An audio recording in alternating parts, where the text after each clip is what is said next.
Welcome to the Film Frenzy podcast. My name is Benjamin. I'm here with Carter as always, and this is a podcast where we talk about all things film, which would mean movies, television, sometimes story-based video games, although we didn't actually bring that in at all this year. I think next year it might actually play No, a we role. talked about it once or twice. Oh, I mean into today's episode. Oh, We're not gonna no. mention it Ooh, at all. that'd be fun next year. Yeah, Different next little year category. But so anyway, super excited about this episode. I've been looking forward to this one all year long. Why don't you give us let them know what's going on?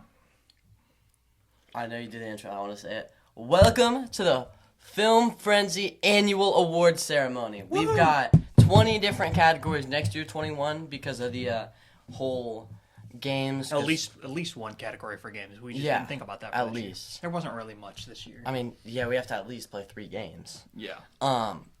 So the 20 different categories, each one has 3 nominations, as we talked like 2 weeks ago a little bit. Let's say my number 1 movie is Superman for the worst movie of the year, and his number 1 is also Superman. That'd be 3 points for the worst movie of the year, so that means it ranked number 1. We'll talk about it more as it goes on. We'll explain the rankings, and by the end of each category, we're going to tell you what the top 3 for us are for that category. We also do have some news to talk about before we start with the award ceremony, so let's go ahead and get through that. We're not going to talk about it too much because this is going to be a longer episode because of the award ceremony.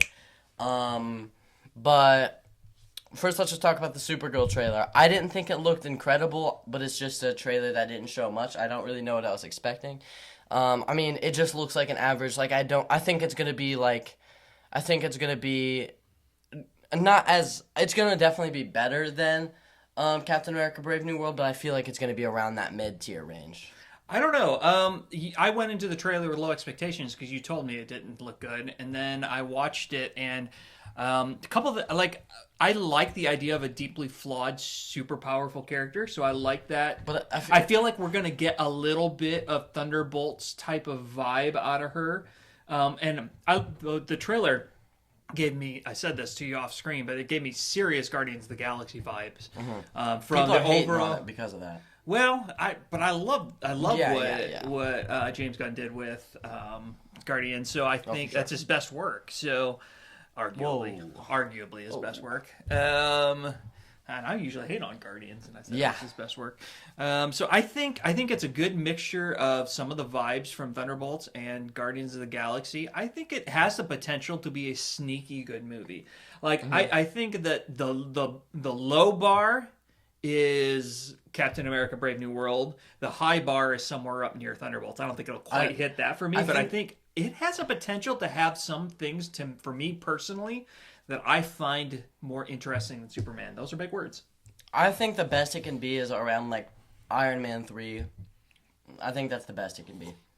I think it could surprise people like Thunderbolts surprised people. I mean, I love Iron Man 3. It has a lot of similarities to Iron Man 3 in my opinion too. It does.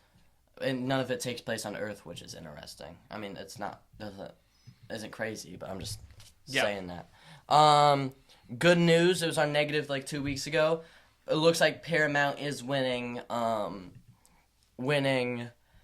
bid Right for now. Warner Bros. Right this second, and that's not an amazing thing for original movies for reasons, but for things like DC and Looney Tunes and all the big network companies, that's amazing things. So Anything not Netflix is big news to me. Honestly. Anybody buying it over Netflix is big news for me. I haven't done a lot of research on it yet, so we can't really talk much about it. And I still think this is very much in flux. I think we could come back at next episode and end up talking about, anything else. We didn't do highs and lows. Yeah, I told you we weren't going to do that. Oh, We're we gonna did. do Yeah, we it. did say that. Yeah, we aren't. Gonna do that. Something I do want to say that's really funny. Right before Netflix came out with their big $90 billion bid, it might have been hours before, or maybe it was hours after, which made it even funnier. Some little unknown rapper bid like $30,000 for Warner Bros. and then it just got decimated. I could give you $50. I I got $100 I can throw towards Warner Brothers. Throwing pennies at them. Tell you what, I'll sell one of my guitars. I could give a couple thousand. I'll give you spare change for a $100 billion company. Yeah. Oh, that's funny. And then the third thing, not much to talk about because a few days ago I thought the Doomsday trailer was releasing on Thursday. The news has been going all over the place. But as of right as filming this, it looks like it's going to be 4 different trailers. I'm assuming that means Fantastic Four, X-Men, New Avengers, and Sam Wilson's Copyright Avengers. They're all probably going to get separate trailers, which, if that is the case, that's going to be really cool because it's going to be a all roads lead to Doom type situation. That would be awesome, and I would love that, and that would be such a great way to promote your movie. It also comes out a year before, and it's going to be crazy that we're going to get 4 teasers for that before we get anything for Spider-Man or Daredevil. That's a little crazy to me, but I'm pumped for anything Doomsday anyways. So I love the idea of it being the 4 teams. I don't know that I fully convinced they're going to give that much away. Yeah. But if they did, that would be really unique marketing that I think could be a good thing. I think that would be awesome. But I need everybody to leak that online immediately because I'm not going to see Avatar 4 times just to see all 4 different. I'm not sure I'm going to see it once. Yeah, seriously. So, it does look interesting to me, the new Avatar. I don't see myself having time to see it this year. Yeah. And since I probably won't see it in theaters this year, good chance I won't ever see it, to be honest. Yeah, there's a chance. There's a chance I won't. So do we want to go ahead and start the annual Film Frenzy Awards? I think it's time. We're going to talk about each category. We may have to defend our choices a little bit. It needs to be said before we start. How many movies 2025 movies alone have you seen this year? 46. So how many projects total? I've seen, I don't know, actually. I didn't count this up. At least 51 because the shows I've seen, Peacemaker, Eyes of Wakanda, Zombies, Spider-Man, Friendly Neighborhood Spider-Man, Invincible. I don't know if there's any more. You say Daredevil? I didn't say Daredevil. So that's 52. Yeah, I have seen like 18 movies and a few shows. Oh, and Ironheart. I saw. I forgot about Ironheart. Yeah, it didn't win any for me. I want to go ahead and admit up front, I have some really weak nominations that I will not defend. I will. I'm not going to try to defend some of my nominations just because I didn't see enough movies. Some of the best movies this year, when we're talking Oscars eventually, I think some of the biggest names I haven't seen. So this is based on, my nominations are based on what I've seen, except for one cheating. But okay, yeah. The first few categories, and there's going to be a few sprinkled in that are hot takes, but I wanted to separate it so towards the end is all the big heavy hitters. Some of them are around the middle, and there's a few in the beginning too, but it kind of along. Like this first one, I'm really hoping there's not too many hot takes here. I might have one. Worst movies. If you put Fantastic Four in the worst movies of 2025, I might quit the podcast and forget this episode. Yeah, worst movies. So are we gonna do the way we do top 10, where we go 3, 3, 2, 2, 1, 1? Okay. Yeah. That's why I thought we'd do it. So, who's going to start off with their 3? Should we alternate, or should we say one starts with everything? I always start, so I should start, and then you'll go. So, this is my only hot take. This is one of my hottest takes. You might not agree with this one. But, again, I had to pick this. No, I still feel this way about this movie. Okay. I feel confident in this. My third worst movie of the year, Mickey 17. Really? I did not care for that movie. Wow, you really did? Like, when you say you didn't like it, I still thought you were, like, talking, like, 6, 7... I'm not gonna say that. 7 out of 10. But yeah, no, I really did not care for this movie. I won't say anything. I won't say anything about further nominations. But I can tell you that this movie had. I thought Robert Pattinson was very standout in his role. He did great with what he had to work with. But the rest of everything else in the movie, I just did not like. I get that. It was really weird. It was really weird. It was too long. And it's right off the dude who made Parasite. That was like his next movie, and so he had a bunch. And I came in with really high expectations for that movie. So yeah, my worst movie, my third worst movie is Mickey 17. What I say we shouldn't do, just because it makes it more obvious of what we're gonna say later. Like, all right, we already said it once. Let's say I don't have Ironheart in the entire thing. Let's not say it will show up / won't show up. I'll try again. not to. Yeah. We say that a lot in the top 10 because it's more obvious. I say this time, even if it's obvious, don't say anything. Yeah, I'll try not to. My third worst movie of the year is the Minecraft movie. Honestly, like, for this, it probably should have been 2, but you'll just see later. Number 3, Minecraft movie. It's a terrible movie, terrible acting, and it's a disgrace to the Minecraft community. I'm not a part of the Minecraft community, but yeah. So yeah, it is. Well, yes, it is. I think you nailed it. It's a disgrace to the community. That was such a. I mean, the biggest video game franchise of all time. Yeah. Does it be GTA? Yeah, but GTA might have passed it. I'm not sure. They're neck and neck. They're very close. It's in terms of total money versus total downloads. I'm not sure which. I think Minecraft might have downloads. GTA has money. I'm not sure. I don't get how GTA has money. It's not a family-friendly game. What Minecraft is. Yeah, but people spend a stupid amount of money on add-ons. Really? Yeah. Wow. GTA 6 is probably going to cost $200. So. And then it's going to cost it's going to cost $200. All right. So your number 3 is Minecraft movie. Yeah. Okay. My number 2 is Elio. Man. I really didn't like this movie. I give it props for the fact that it's an original movie. We don't have a whole lot of that happening in 2020 anymore. Period. They shot for the moon with it. I just really didn't enjoy it. I mean, it's the same thing with Mickey 17. I knew you thought it was bad. I didn't think you thought it was that bad, even after the. Granted, I haven't seen some of the worst movies of the year. So. Okay. Yeah, you haven't seen you. Oh, okay. Well, we'll see. We'll see what's on your list. But I have a feeling I haven't seen at least one of them. Number 2 is Dogman for me. Yep. Haven't seen that. Just because the fact that I've said this 100 times on this podcast, when I was growing up, Dogman, one of my favorite things ever. I had every single book, was repping some shirts. There was a Broadway show of Dogman. I listened to the music. It's awful. It's just awful. The movie, the Broadway or the movie? Yeah, the Broadway. Oh. The Broadway too, but I still listened to it because I was a Dogman fan.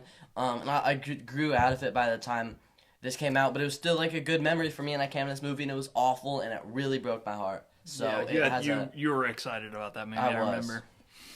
All right. Well, I haven't seen that one. That'll be a common theme. All right, so now we're at worst movie of the year. Mm-hmm. My worst movie of the year, and this wasn't even hard, is easily the Minecraft movie. Yeah, I assume. All the things you said, really cringy acting. It just not good. There's nothing. A couple jokes hit like the first time you saw it, but if you saw the trailer, you got the vibe of the jokes that were the best jokes in the movie. So, if you haven't seen the movie, watch the trailer. You'll laugh. And that's all you need to say. The best jokes in the movie were Jack Black saying things in a weird voice. Yes. Which is kind of Jack Black. Yeah, and I'm not a big fan of Jack Black. No. My favorite performance of him is Bowser in the Mario movie. Exactly. And his, what's his name?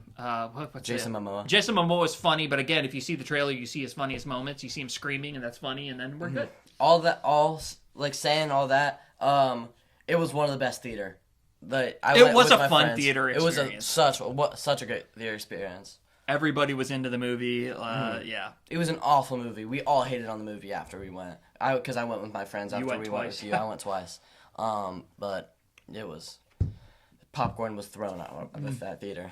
Not at the one we went to, but people were into it. Yeah.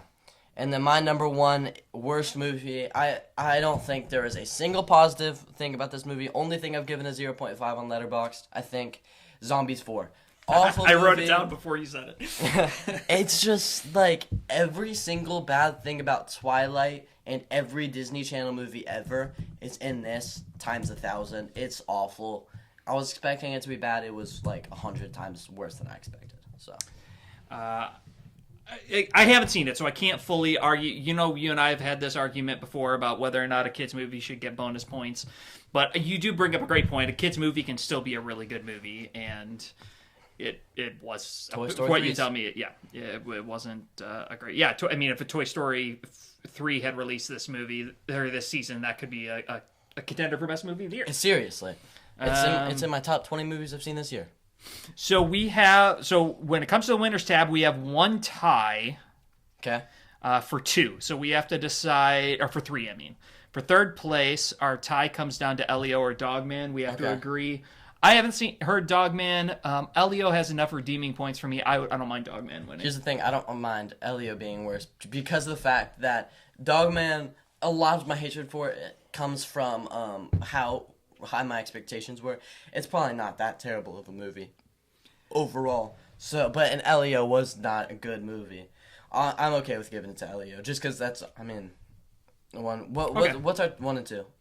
All right, number 2 is Zombies 4 with 3 points. So Elio, Elio with 2 points, Zombies 4 with 3 points, and Minecraft movie worst movie of the year on this podcast with 4 points. So you're gonna have all of this written down. I'm writing it down as we go. Okay. Well, I can do that. I haven't been doing the points, but What do you mean? I got it. All right, so we'll know how many points each movie got. Okay, got it. Okay.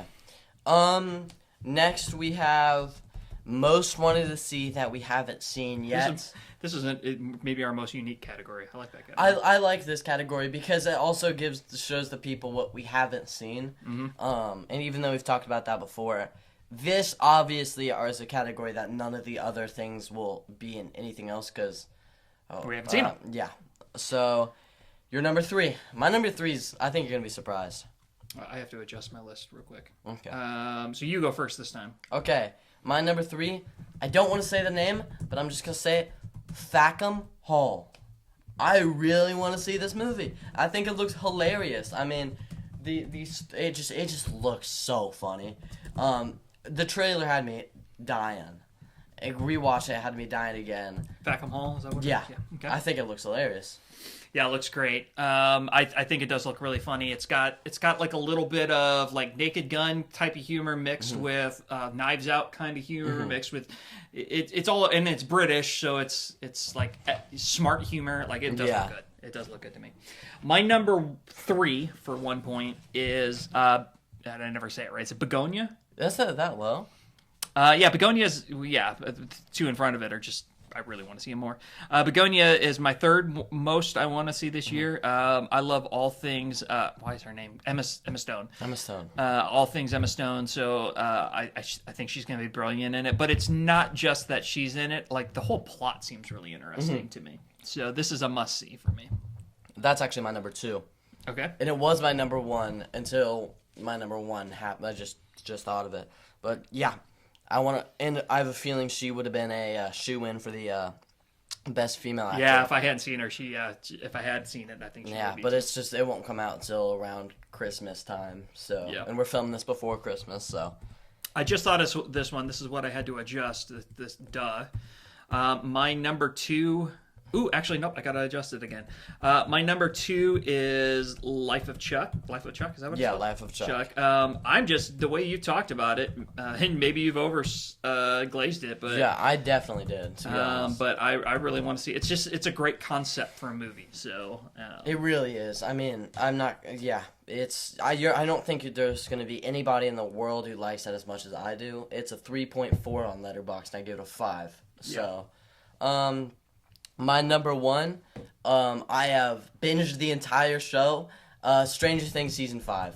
I'm on the beginning of Season 4 is filming this, and obviously I'm going to watch Stranger Things Season 5 immediately, so I got to put that on my number 1. I'd rather watch that than anything else. And I think we said this, but it's worth making the point that most of our awards, unless we say otherwise, both TV shows and movies qualify, unless it specifically says movies or TV shows.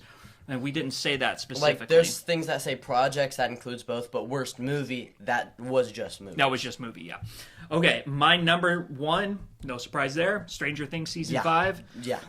We are binging the show right now, so it is very high on our list. And I don't know I've enjoyed watching something as much in a long time as I have rewatching the show. And it's been fun watching it together with you. If we had done highs and lows, that would have been my high for the week. Yeah, getting to watch it together and separately. I've enjoyed that and get to talk about each episode. And chances are, I mean, it won't be the first episode, but second episode of 2026, there's a good chance we're going to talk a lot about Stranger Things. We haven't got to talk much about it, so I do want to do that. I haven't told you about that yet. Yeah.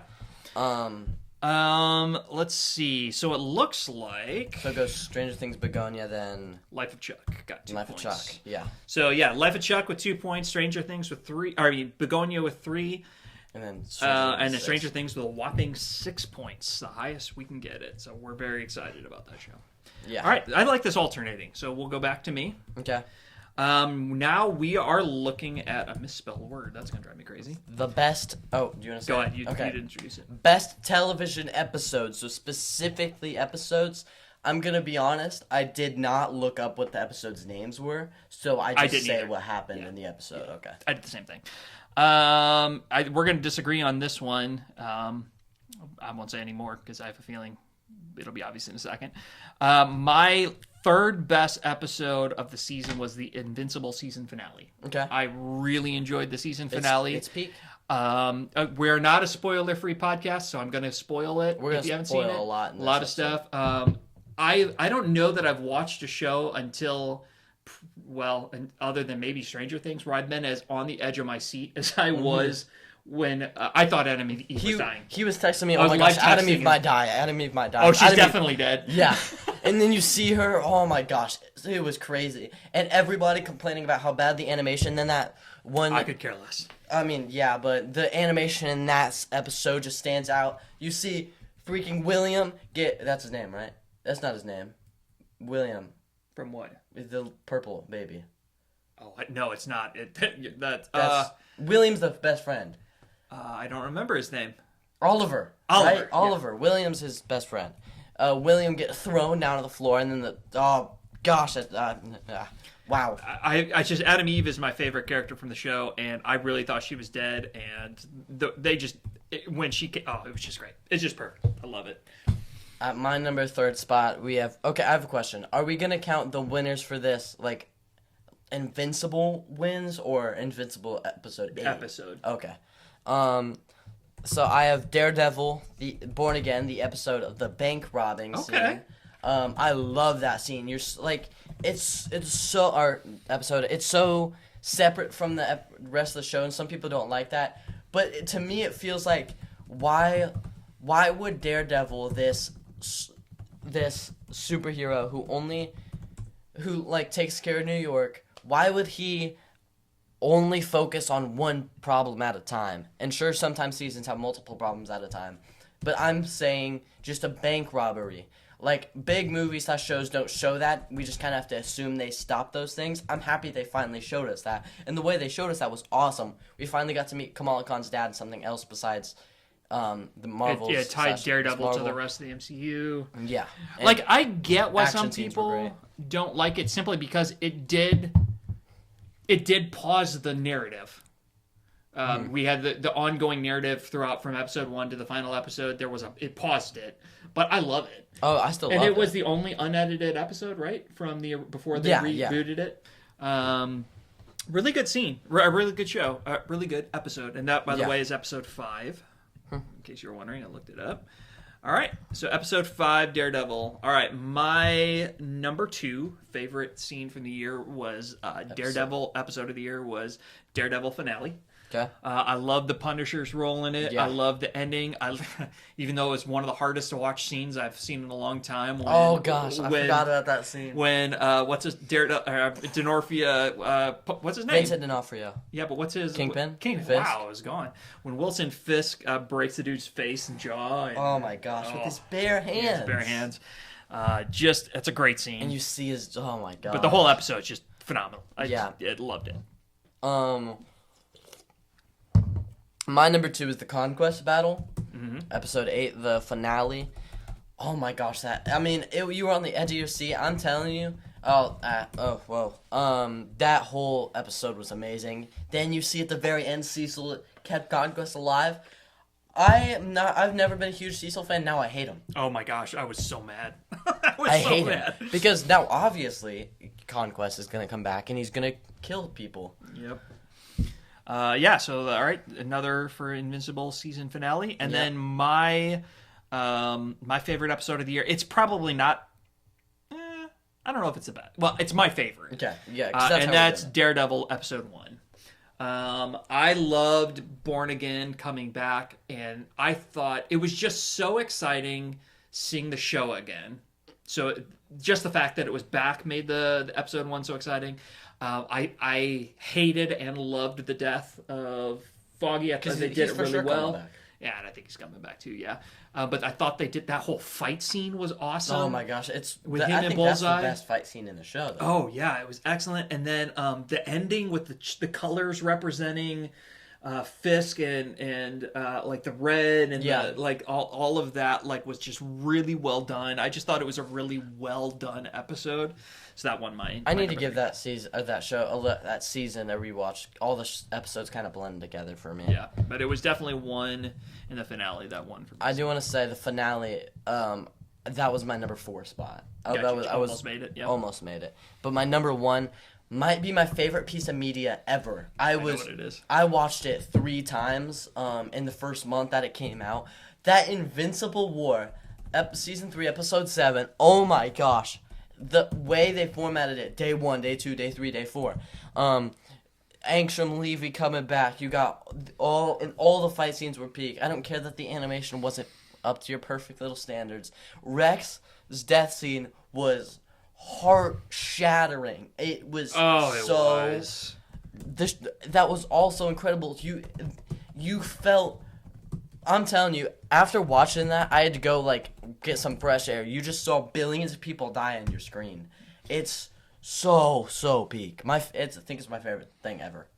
Yeah, it was a good episode. It would have been my 4. Mm-hmm. Okay, so we've got a 3-way tie. I think that because we both voted, we have 3 episodes that got 3 points. Okay. The Invincible War, Daredevil episode 1, and the Invincible season finale. I think that because we both voted for the season finale, that should win. That should win. Okay. So now we just have to decide episode 1 or Invincible War gets the second spot. Here's my thing about episode 1. I know the ending is good, and I know the beginning is some of the best Marvel scenes ever, but it's not, like, in between that, not too much happens to make it peak. Like you said, it was the fact that Daredevil's back and stuff, but, like, in that Invincible episode, man, it's the entire thing from beginning to end. Like, I screamed at my TV when an ad came on because I was so scared of what was about to happen. There were so many different things happening. It was so tense. Like, there wasn't a moment throughout that wasn't peak. And I feel like there was a good amount of episode 1 that... I mean, it was still a great episode, but it's not like... I think you're right. I think episode 1 is arguably not the best episode of the season. Arguably, I think the finale might actually be better, although you have the bank scene as the highest. Or the bank episode. Yeah. I think that Daredevil episode 1's strength is in its beginning and ending and middle is just good. So I will go ahead and give Daredevil finale the 3rd spot, Invincible War episode 7 the 2 spot, and Invincible season finale the 1 spot. Okay. So Invincible taking 2 of the top 3 best TV episodes of the year. Just a random side question that I actually don't know: is Daredevil one word? Yes. It is one word, not hyphenated like Spider-Man? It's one word. Okay. But the whole thing's 3 words because Born Again. Right. But Daredevil is one word. Okay. Yeah. Next, you introduce the categories. Number 4 is our best written male character. I kind of based it on not how well it's been written over multiple movies. For example, I know I said I wasn't going to do this. I do need to say this. I didn't put Bucky on here. Bucky is one of the best written characters ever, but he was really only peak in, like, throughout the entire MCU. Thunderbolts. He played a small role. Yeah, that's what I'm saying. In their one little project. It has to be in that project that's shown. And so, yeah, I don't think anything needs to further be said. I started off last one, so you're up. And my number 3 spot is Daredevil. Matt Murdock, because of the fact that he just lost his best friend, and he kind of is like, he wants to be done because every single time he puts on the mask, something bad happens. So you have to see him struggling with that, and it's just like it's such a great character. I mean, a blind guy has to take down corrupt mayor. So like everything, that character is just so amazing. And I love the constant inner struggle over, like he hangs it up because he kills it, or almost kills, throws the dude off the roof, and he goes too far, he crossed the line, all of that stuff. Having to fight with his own inner demons, it's so great. It's such like the writing of the entire 4 seasons is great, but I thought season 4 in particular was really well written for Matt Murdock. So very cool. My number 3 is Sean Penn's Colonel Stephen J. Lockjaw. I thought his character was nuanced. It was like you hated him. You absolutely hated his character, but I found myself sometimes sympathizing with him somehow, even though he was as evil as he was. I don't know, maybe because I liked how well he did with the character. I don't know. I don't know when I ever sympathized. I don't know. It's just something about it. Like sometimes you see a movie and you hate the villain so much that it almost becomes too unbelievable, and then I don't care for the character anymore. Something about it. Maybe I didn't relate to him, but I understood the characters on some level. I don't know, but I didn't hate him, even though I hated the character. I appreciated the character. Okay. So, he's my number 3. He did phenomenal. Sean Penn killed it. Yeah, but it wasn't just his acting. I thought they created a great character. I mean, terrible. But his lines, like everything about it is great. So yeah, relate to is the wrong word. It's more I appreciated him as a villain. I'm glad he was the villain. Like they did a good job of making him the villain. My number 2, I do have to explain some, but I mean it's Rexplode. Even like he starts the season kind of lonely, and he's just helping out his friends. He's just happy. He's not. I mean, he's a better person than he was in season 1 and 2. But this season, he's happy. But by the end of the season, he's able to find love, which he hasn't been able to do. And then he sacrifices himself for the good of his friends, and it's just incredible and heartbreaking and awesome. I think the only thing he made my number 4. He was my 3, and the only reason he didn't make it is I feel like some of that great story arc happened in seasons 1 and 2. So I feel like he already started out mostly a good guy in season 3. So the arc is completed. So I don't mind him being nominated, but he just which you couldn't do in 1 season. You needed 3 seasons, but because he's finished. I agree. If he would have gotten number 1 if it was that same arc, but the thing is, I don't think he needed to move a little bit more to be able to sacrifice himself. He wasn't like that in season 3, and the sacrifice was just so incredible. It was. So I put him. And number 1 for me, number 2. I'm number 2. My number 2 is, again, some of this is because I haven't seen that much, but I went with Bob. Leonardo DiCaprio in, that's the other Bob from this year. From One Battle After Another. I just really liked his arc of really bad guy to hero, but not like... I love that they didn't turn him into like something from Taken, where he turns into the actual hero in the end. I mean, he was, but not really. Mm-hmm. He didn't actually save the world kind of thing at the end. But I really liked his character. I tell you, one who almost made that list for me too was Sensei. I just loved his character. I thought they created a really good character. He just wasn't in it quite enough for me to make a nomination. But Bob from One Battle After Another. I totally forgot about Bob from Thunderbolts. Yeah, I know. As soon as I said Bob, I thought Thunderbolts. I kind of wish I put him in. Because I wasn't thinking about him. He's a phenomenal written character. He is. I don't know if he would have been Daredevil. I'd have to think about it. My number 1, off the source material, I've got to give it to Superman from the Superman movie. The thing is, he isn't my favorite character from that movie, but I think he's the best written character. It's a character who is always doing the right thing, but isn't appreciated for it. And whatever he thinks is right, and it is right. He's stopping people from dying. People don't see it that way. They see it as starting or getting involved in a war he shouldn't have been in.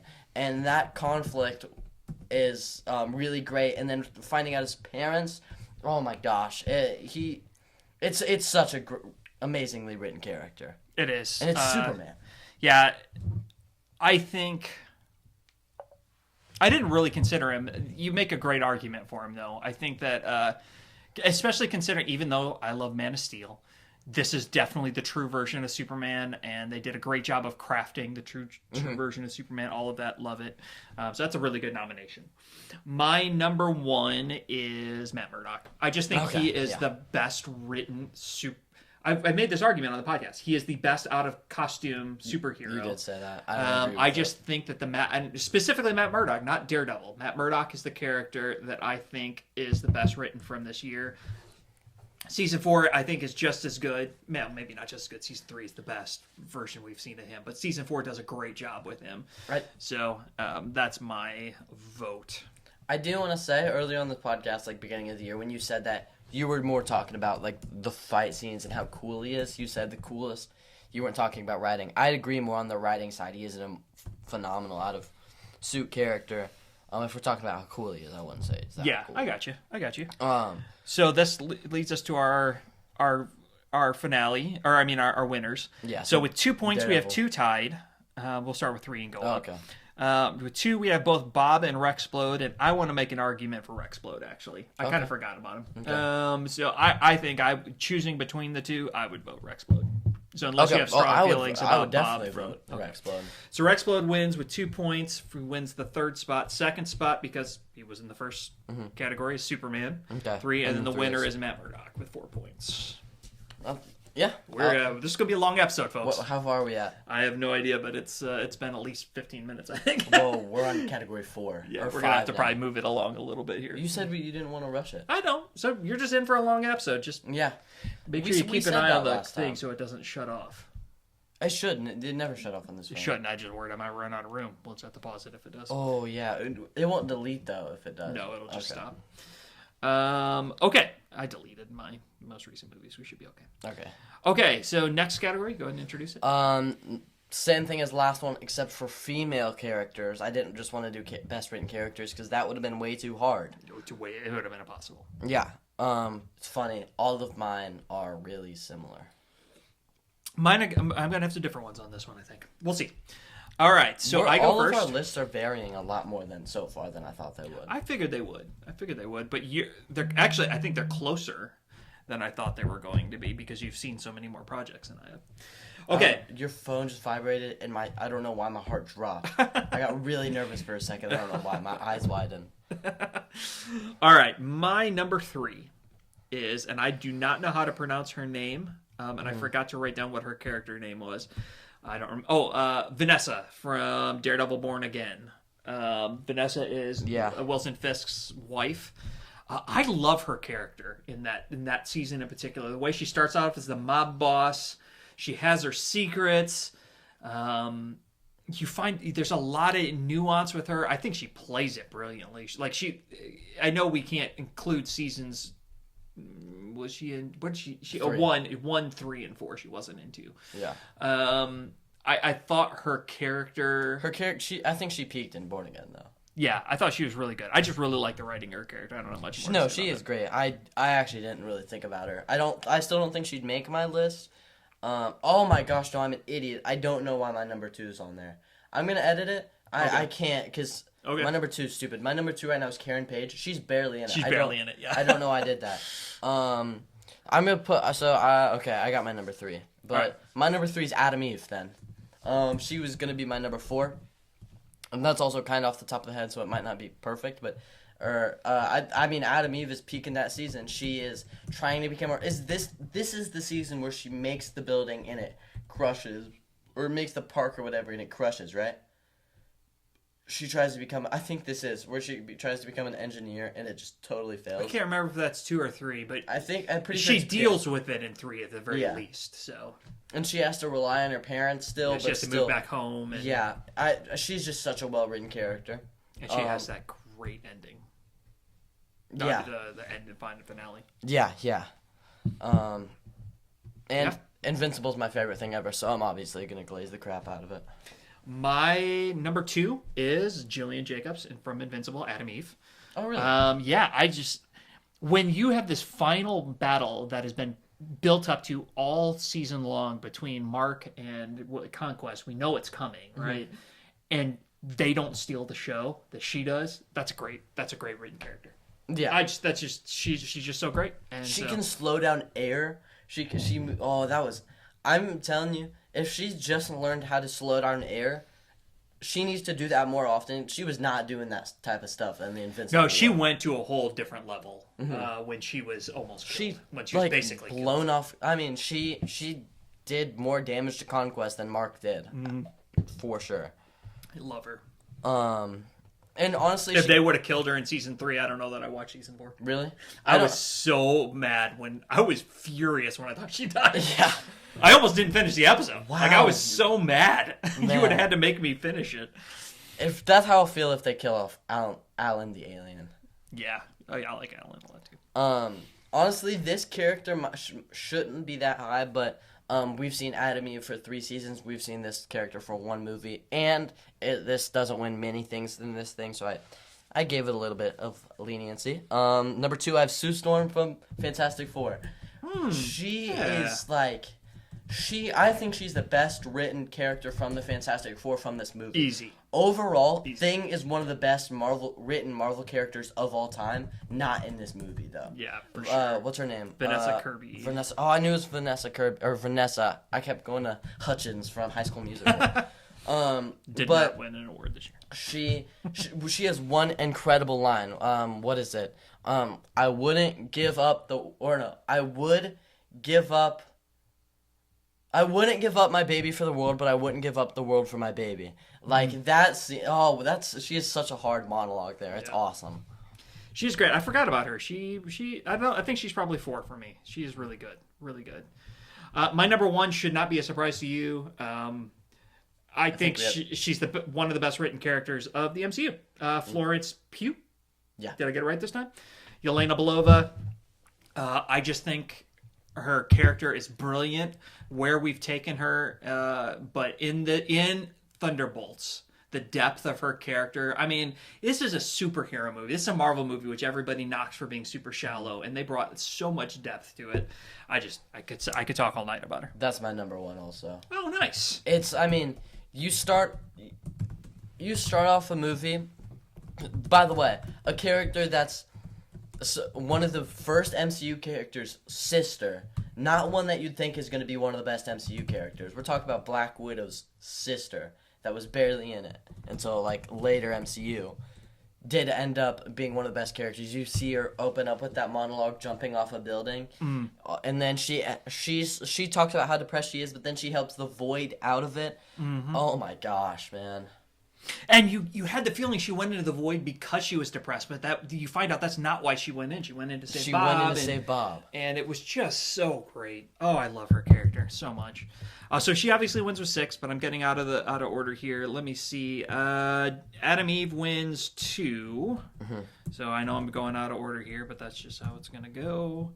She got 3, and then Vanessa Kirby with 2. Oh, Sue Storm won? Yeah. Yeah, because she was my number 2. That's right. Yep. So it's showing up on 3 on my paper because that's what I wrote. Except I put Karen Page at 2. So Sue Storm in 3rd place. Adam Eve. Is that 2 words? Is Adam Eve 2? I don't know. Is it with a hyphen or? No, I don't think it's a hyphen. Because it's ATOM space EVE. Yeah. Such a brilliant name too. It is too.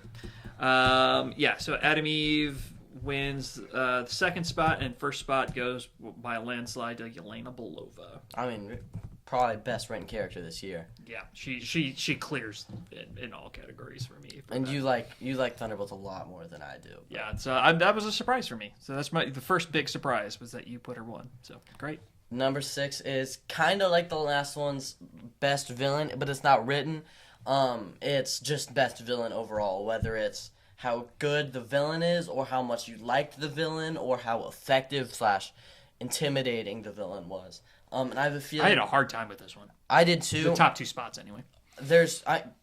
I'm gonna say, hold on, who's going first? You are. Okay, I'm gonna say 2 that barely didn't make it because they were also so great.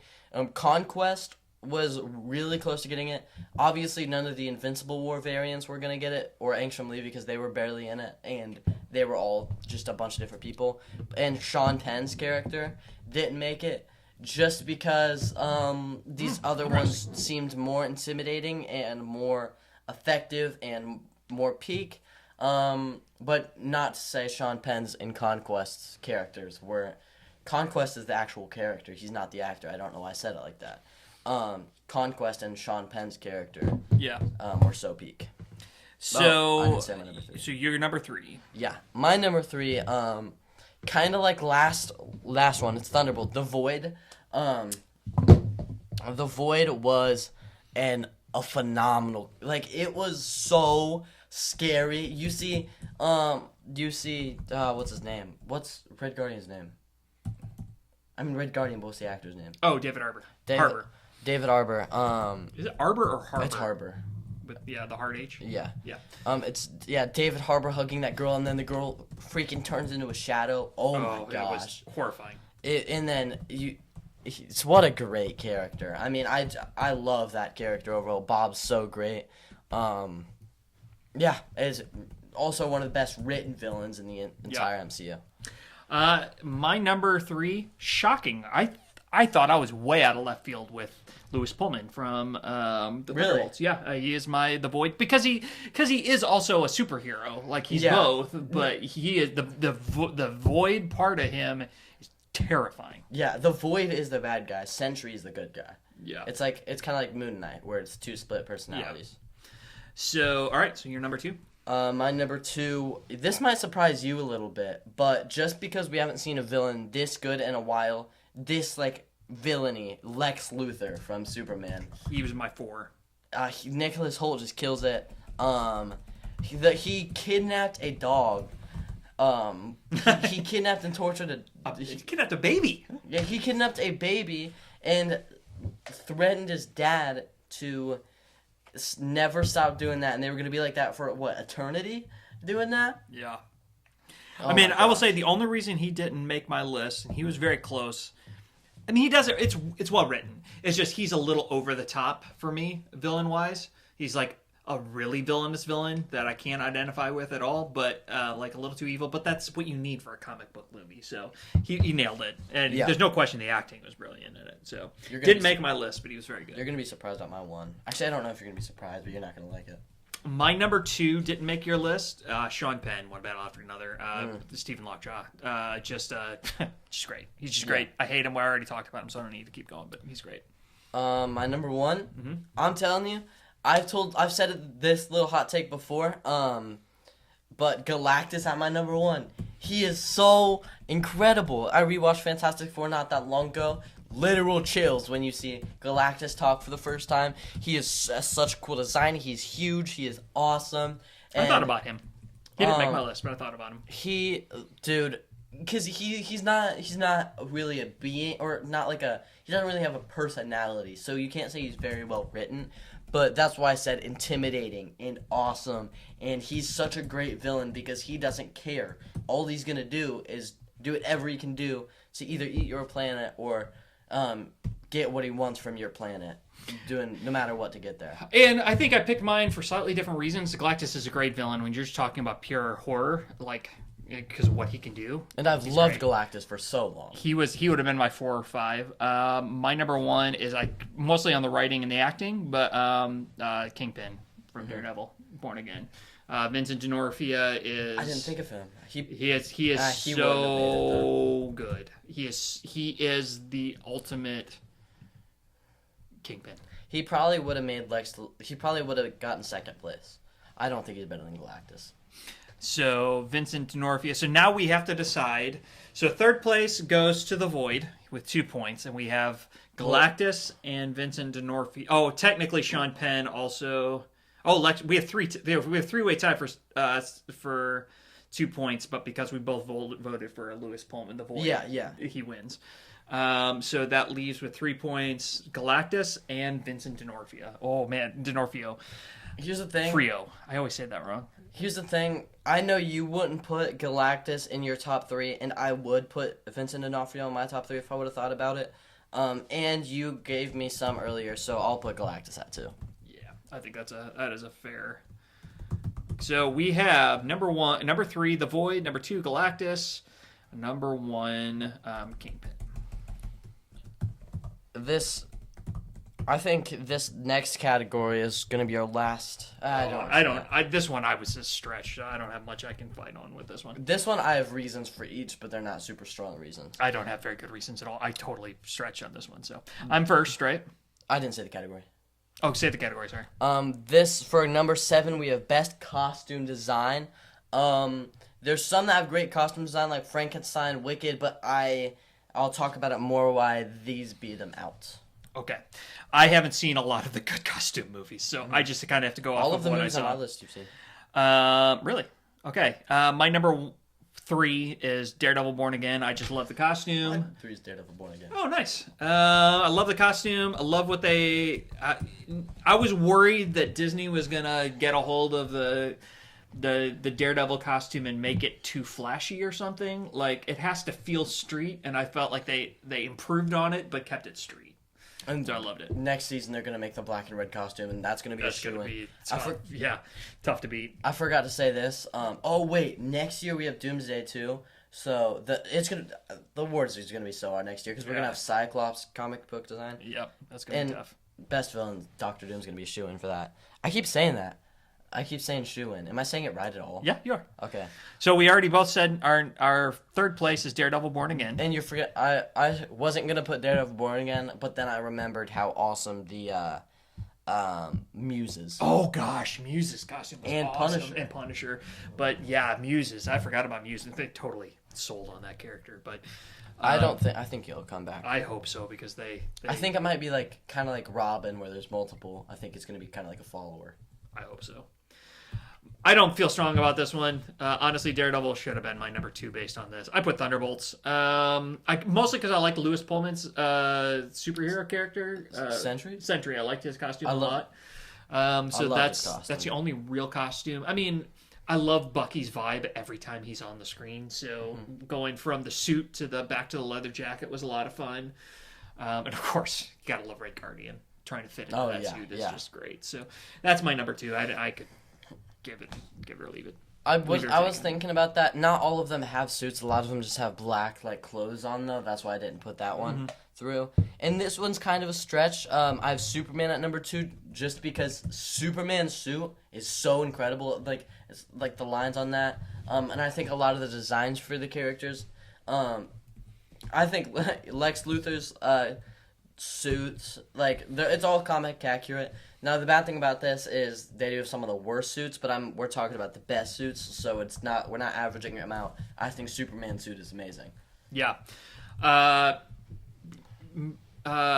It's great, and I will say it's my number 1. I think I love. That makes me kind of mad. I really like what's his name? The bad Superman. Bizarro, but we don't know. Yeah, Ultraman. I really like that costume. Mm-hmm. I like how bad the Green Lantern, whatever they're called. The Justice Gang. Justice Gang, yeah. I love how bad their costumes are. But the big one, the main reason it won is the bar was so high with Superman's costume. It had to be good. So cool. And it is just great. So that was my I think Metamorpho. Oh, yeah, also cool. He's really cool. My number 1, I'm surprised this isn't your number 1 because I don't think it's really close. I think this is number 1 by far, and it's not going to win number 1 because we both voted Superman is Fantastic Four. I think their costumes, their spacesuits are just phenomenal. All of their suits are some of the best suits MCU's ever done. Dare I say they battle with Spider-Man suits in the MCU. I think they're absolutely phenomenal. They wear those comic book suits for a second. Like they're all just so, they fit so perfectly. And I'm not gonna talk about the designs of the characters, but each design of the character fits. Oh, it's awesome.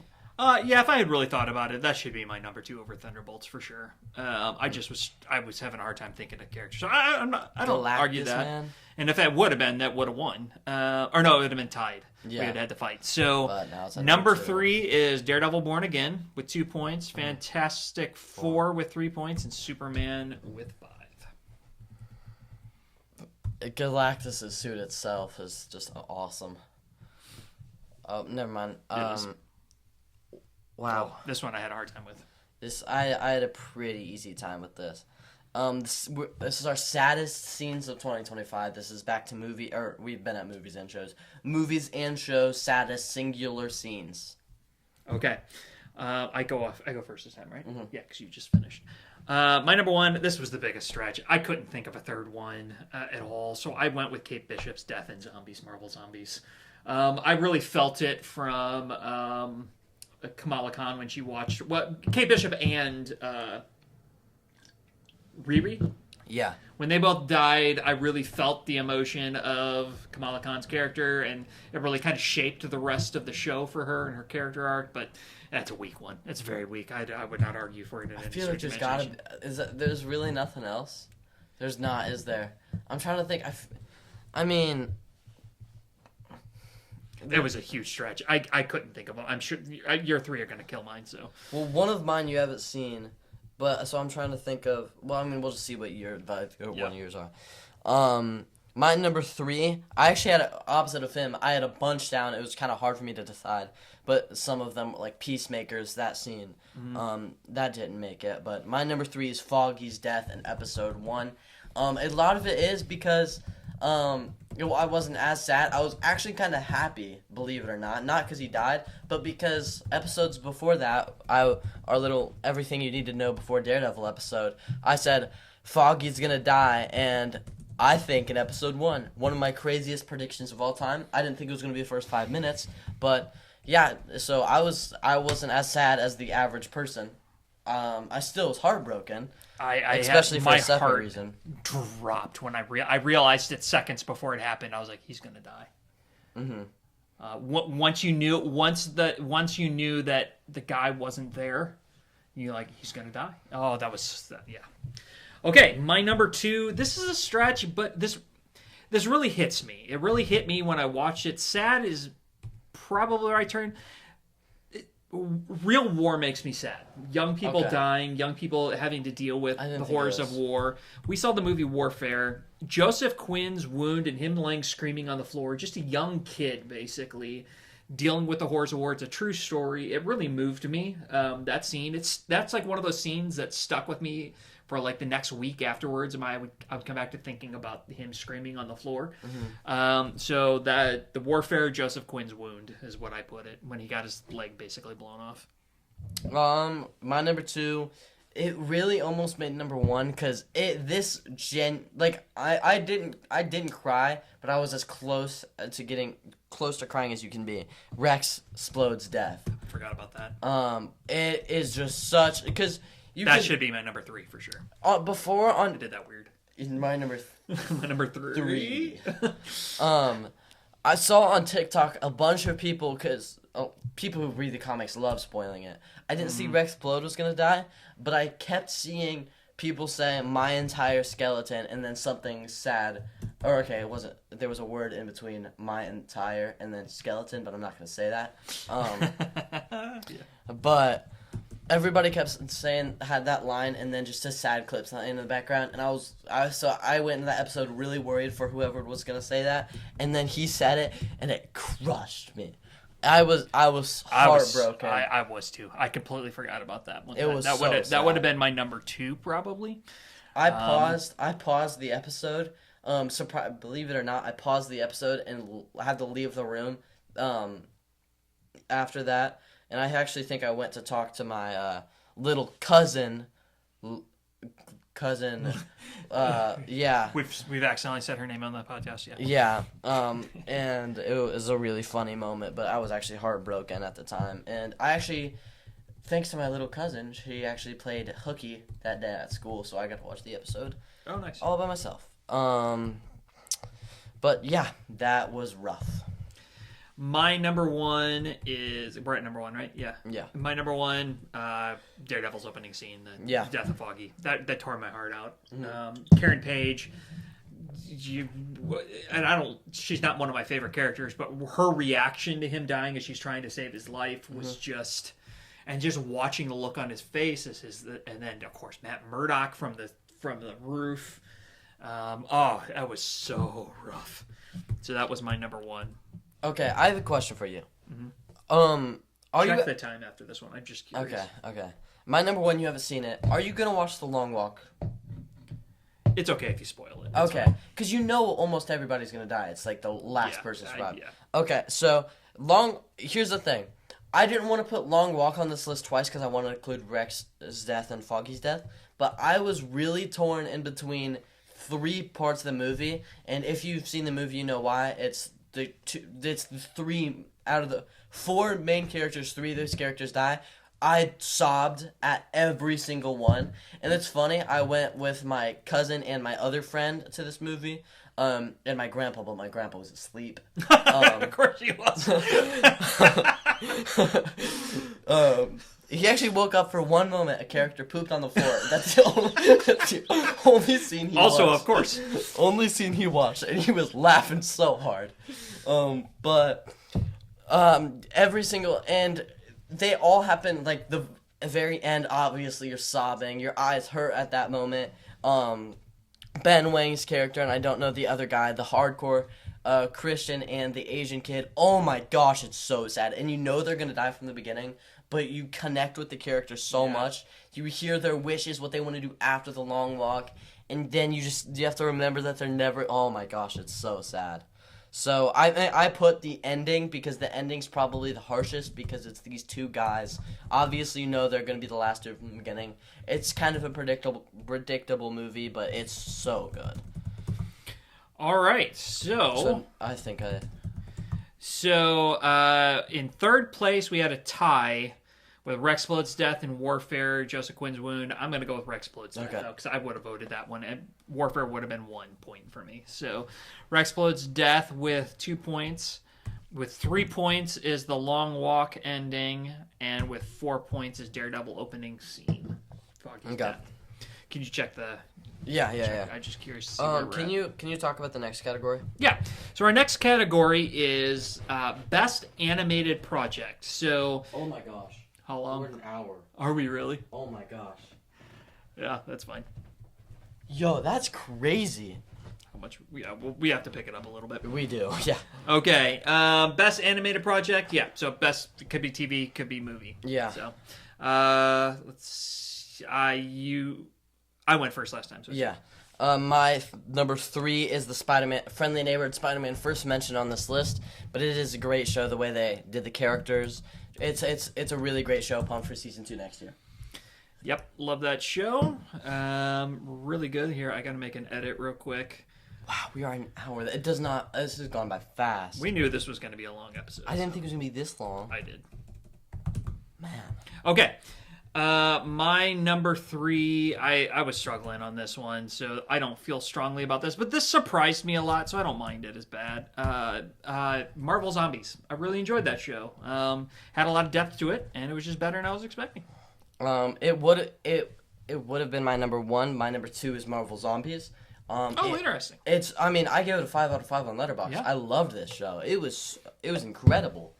It doesn't beat my number 1, which we'll talk about in a second, but it's a phenomenal show.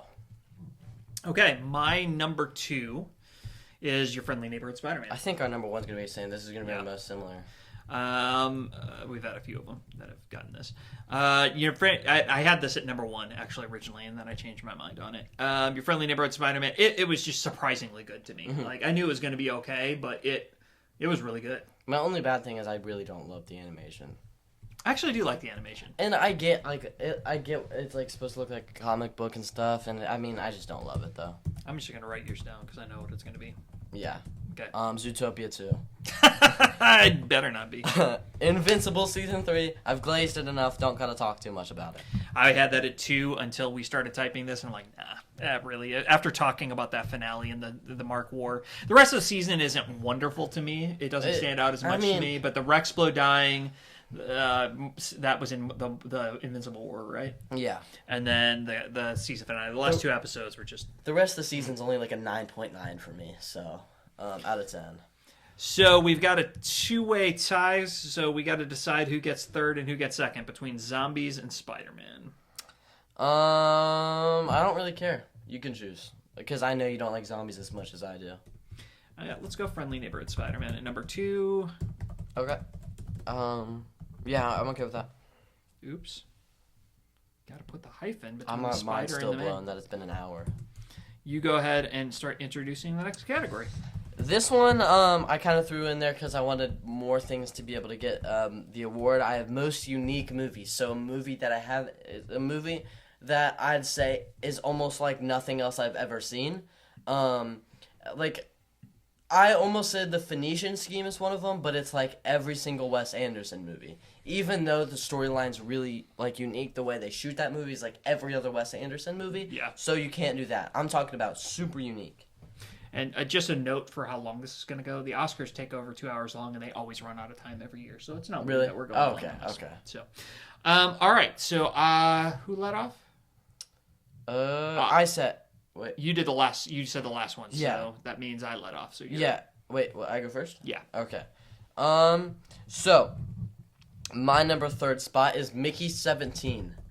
Yeah. I know I'm excited to say my number 1 spot. I know you don't love this movie, but remember how weird it is? It's not like anything you've ever seen before. These like duplicates. Oh, you have your opinions about it, but it's definitely unique. I just changed my 3rd movie. You're right. It's Mickey 17. Yeah. I don't love the movie. I don't like the movie. It was my 3rd worst movie of the year, wasn't it? Yeah. But there's no question I haven't seen anything else like it in a long time. So it is very, very, very unique. No question. Unique isn't always a good thing. Just Not want to say necessarily, that. but it is super unique. No Yeah. question. My number 2, this one, it is a good thing. The Life of Chuck. Even though there are things separated in acts like that, and there are things about the life of somebody, there's nothing that, because all the movies about the life of somebody are either a celebrity or or Benjamin Button, like it's these crazy Forrest Gump, like not your average day people. This is just an average day person. They haven't had like a perfect life, but nobody has. You know what I mean? Yeah. It's and the way they tell it is awesome. I mean, it's just the beauty. It's the beauty of life. Yeah, and it's told in reverse. That's also super strange. Yeah. Or unique, I mean. My number 2 is unique in that, well, it's just very unique. Warfare. It's shot a little bit differently than a typical war movie. The lack of a film score, though I think that's a negative, is a very unique try. To them, their film score was The Sound of Battle. Like they said, that is the score for the movie. And The Sound of Battle was really well done. So it was very unique. I'm not going to fight on that one, but I just think it was a really unique movie. My number 1 most unique movie, and I had to say it because I've never seen a movie in my life like it, and I plan not to. Playdate. Oh my gosh, the first Playdate mention on the list. It'd probably be only. Yeah. Tell me there's a movie you've seen where this kid isn't actually his kid. It's a clone of the main guy, but then he kills a bunch of the clones, and you see a bunch of kids die in a factory explosion. Thrown Thrown at the wall. Yeah, a bunch of kids murdered on screen. And Kevin James is there too. So this is the first category that I hate. We have to go with the winners. I hate it. Life of Chuck should have won a category. It's not going to win because my number 3 is it's Number unique. 1. Or number 1, I'm sorry, 3 points. That's why I said 3. My number 1 is Thursday Murder Club. You haven't seen that, but it's a super unique. I mean, it's a murder mystery, borderline thriller with a bunch of people 80 years old and older. I mean, that alone is super unique and very different. It's very funny. But it's Life Chuck should have won because that is super unique. But unfortunately, Mickey 17. We had a 3-way tie with 2 points: Warfare, Life of Chuck, and Mickey 17. And since we both voted for Mickey 17, it has to win. Can we put Playdate at 1 though? Yeah, so I was just going to say that. Okay. I don't think Thursday Murder Club is as unique as Playdate. Playdate is pretty unique. So Thursday Murder Club 2 with 3 points, and Playdate number 1 with 2 points. And number 12, you're going to be surprised at this one. You're going to be really surprised at this one. Worst acting performance. This is a little mean. I tried to go for big name, Yeah, go after people. After people who have had good performances. I'm not gonna shoot at some kid. Unfortunately. I'm not gonna be a terrible human being and shoot at a kid. I'm joking. I do feel like a terrible human being, and I've got to go first. So. Yeah. my third place worst acting performance of the year. And I will say, I'll qualify by saying the writing is really what did him no favors the most. But it's Sebastian Hansen, the kid from the Minecraft movie. Yeah. It was bad. I'm sorry, guys. It was really bad. I bet you nobody is hoping more for me than me that he goes on to have a great career so we can put this behind him. A lot of actors do. So if you're watching this, don't take this as a criticism of your craft. You're obviously great if you got the role. The movie just let you down, man. The movie let you down. And it's a terrible movie, so it's not gonna have a great worst movie of the year. Yeah. Right? That's one worst. Yeah, I did. Mine, I lost it. Where is it? Mine number 3 is, believe it or not, Mark Wahlberg in Flight Risk. His whole performance in that is just so stiff. And honestly, Mark Wahlberg isn't a great actor in what I've seen him in overall. That's a hot take. I really don't think he's that great of an actor. I don't think he's great. I think he's good. Funny, and I think he's funny and he's good. He's an average actor. I don't think he's incredible though. I will agree with that. He's a guy from Ted, right? Mm-hmm. I think his best performance is at Ted. But he's just super stiff and really. He's the lame. villain, right? Yeah, he's really lame in this movie, and I don't love the movie overall. I hate Lilo and Stitch. The live action. I've said that. I have Lilo and Stitch higher than this movie. Wow. Okay. My number 2 is, you might not like this, but it's Mark Ruffalo from Mickey 17. I don't think it was bad. It was weird. I hated it. It made my worst movies of the year list because of his character. And maybe you're right. Maybe again, same thing as the kid. The movie did him no favors. He did his role the way he was supposed to, but it came across flat and terrible. It's just too much. It's too over the top. It's like they cast Jim Carrey in a role. It's like way too over the top. Way too much. You just throwing strays at Jim Carrey. I did. Well, he's an over the top actor, but they put him in good roles. They took a good actor, made him be over the top, and it was too over the top for a bad role. Mark Ruffalo. Mark Ruffalo isn't meant to play those type of roles. No, it was a bad fit. It was just a really bad fit. But I don't think he did that bad. My number 2, a huge actor. Oh, some people say one of the best of all time. I think that's crazy. I think he only has one great role. Keanu Reeves. In the movie Good Fortune, I got 40 minutes into it. I don't even know that movie. It's the one about the angel. Oh my gosh. I got 40 minutes into that movie today.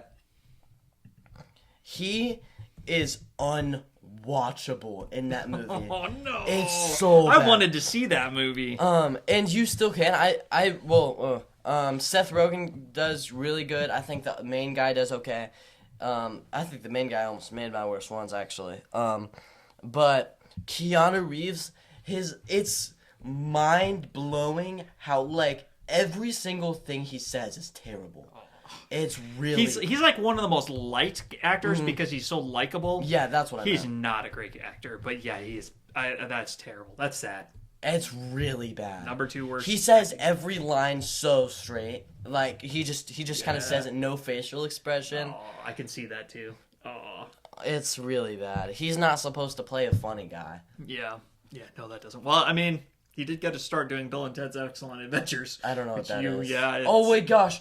My history teacher showed us that. Yeah. That poster of that. That was him? Yeah. Wow. What happened? Yeah. All right, so we're on to number 1 worst. Yeah. Mine, and this was a landslide for me. I didn't have to think twice about this. I love the movie Stitch. Zach Galifianakis is one of the worst performances I've seen in a role in a long time. I'm sorry, Zach. You're a great actor. Very funny. Awful role. Awful in that role. Mm-hmm. I didn't think of that. That's surprising so much you don't like that movie. My number 4, well, I wasn't thinking of this movie for any of these categories, to be fair. Yeah. My number 4, he would probably be I'm saying he would make my number 4. My number 1, I've expressed my hate for this many times on this podcast. I forget her name. I didn't write her name. I wrote down her character. That's fine. Madame Morble in Wicked. She is just genuinely terrible, and she wouldn't be that bad if she didn't have to sing, but she also has to sing these big parts. She's supposed to have these big scenes, and she just delivers it so dry. Same with, and honestly, she should probably be at number 2. Keanu Reeves should be at 1, but I also like Keanu Reeves better than Keanu Reeves better than anything in Wicked. But I'm trying to find her name. It's like she should get named. Everybody, Yeah. if that kid got named, she has to get named. Michelle Yeoh. Michelle Yeoh. I'm sorry, Michelle Yeoh. I bet you've done something good before. Wow. Yeah, that was she has. mean. She was was in Crouching Dragon, Hidden Tiger, which won a lot of. I don't know if it won awards, but got a lot of recognition. Was she in? Hold on. I feel like this is gonna be terrible if she isn't, but I swear her and Ki Hugh Young, whatever his name is from Love Hurts, were in Everything Everywhere All at Once. Maybe. I'm gonna seem like a really bad person. I'm gonna feel like racist if she's not on there. Couldn't tell you. Let's not check because I don't want to feel bad about myself. So what? Wait, we've got to argue this one. So third place with 2 points is either Keanu Reeves or Mark Ruffalo from. I'm telling you, Keanu Reeves is 100 times worse than Mark Ruffalo. I'm not gonna argue with that. So Keanu Reeves wins third worst. Sorry, Keanu. So now it comes down to Zach Galifianakis or Michelle Yeoh, and I haven't seen Michelle Yeoh. But it's the same performance as Wicked 1. See, she was flat, but she didn't. She wasn't awful. Zach Galifianakis was subjectively bad. Okay, I'll put Zach because I hate that movie. Because at least Wicked for Good was a good movie. Yeah. I think that she was not good, but I don't feel like she was objectively just terrible. Oh, I think she was terrible in the second movie. Maybe, and I haven't seen that. She does play a bigger role in the second one, doesn't she? Yeah. Okay. All right. Next category. Best score. So this doesn't. Can you explain it really quick? I keep forgetting. Yeah. So best score is specifically the instrumental soundtrack to a TV show or a movie. This gets a lot of confusion. So like Wicked has some incredible songs in it. The songs don't qualify for best score. It has to be the instrumental music that is going on in the background, or in the case of Warfare, the lack of music. They say the war sounds are, but it's specifically the sound behind the action that you're seeing or the acting on the screen. So I let off, so it's your turn. Okay, my number 3. To be honest, a little bit because I couldn't think of anything else. But it's really because of one song, Fantastic Four. The dun dun dun dun dun dun dun dun and the Fantastic Four, like that. Which technically that is not the score, but it isn't. Are you sure? Having the words sung is not part. Well, it's arguable. Either way, it certainly is a contender. It had a great score. It had an amazing score. So I'm not gonna disagree with that. I'm just looking up to find out who did the. I don't know how to look on the. Oh, I can look on Letterboxd. Cast and crew. Here we go. I know how to do it on the app. I don't know how to do it on the computer. What? Composer Michael G. Yeah, I've heard of him before. Oh, okay, obviously. What else has he done? I swear I've heard his name. I got that right. Blah. Okay, yeah, Fantastic Four, really good. I thought about that one. It didn't make my list. My number 3, and this just shows you how good some of these are. My number 3 is the Newton Brothers, who did Daredevil Born Again. Okay. I love that score. It's almost like a Lifetime Achievement Award because the main theme is the same theme for the first 3 seasons, but it's a beautiful theme. It's wonderful, and I just love the supporting job that they did. So they're my number 3. I just want to say really quick, guy made Fantastic Four composer. Just some of his biggest hits, he's made a lot, are like The Inside Out. That's super iconic. Super iconic. The Batman, Spider-Man: No Way Home, The Incredibles, Dawn of the Planet of the Apes, all the Mission Impossible movies. He's done a lot. He's legit for sure. It wasn't I don't think it's his best score, but it is a good one. But I don't think it's his best score. Inside Out's probably his most iconic. I don't know if that's his best either, but. Oh, that piano line from the melody from that is super iconic. It's really good. My number 2, you haven't seen it yet. Wow, I can't believe this is my first mention of it. Marty Supreme. The background music of this movie is just incredible. It has one of the funniest not funniest. It really is kind of weird. I found it really funny. Opening scenes the way they opened it, but the music always hits in the background. It's really good. And if you watch the movie and you're like, Carter, that doesn't count as whatever, what's score? Because I'm pretty sure it's a lot Daniel of them didn't have words. Lopatin, or how do you say it? I like giving the composers don't get enough credit. Smaller composers, so I want to make sure their names are said on this podcast. Daniel Lopatin. Can you click on him? I want to see if he's done anything else. Yeah, let's see. What do we get here? Because I mean, the background music this was incredible. I don't know if he's done anything else. Known for Good Time, Uncut Gems is a well-known movie.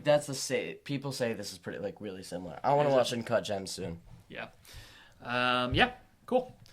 My number 2. I don't know how to pronounce his name. Sun Lux.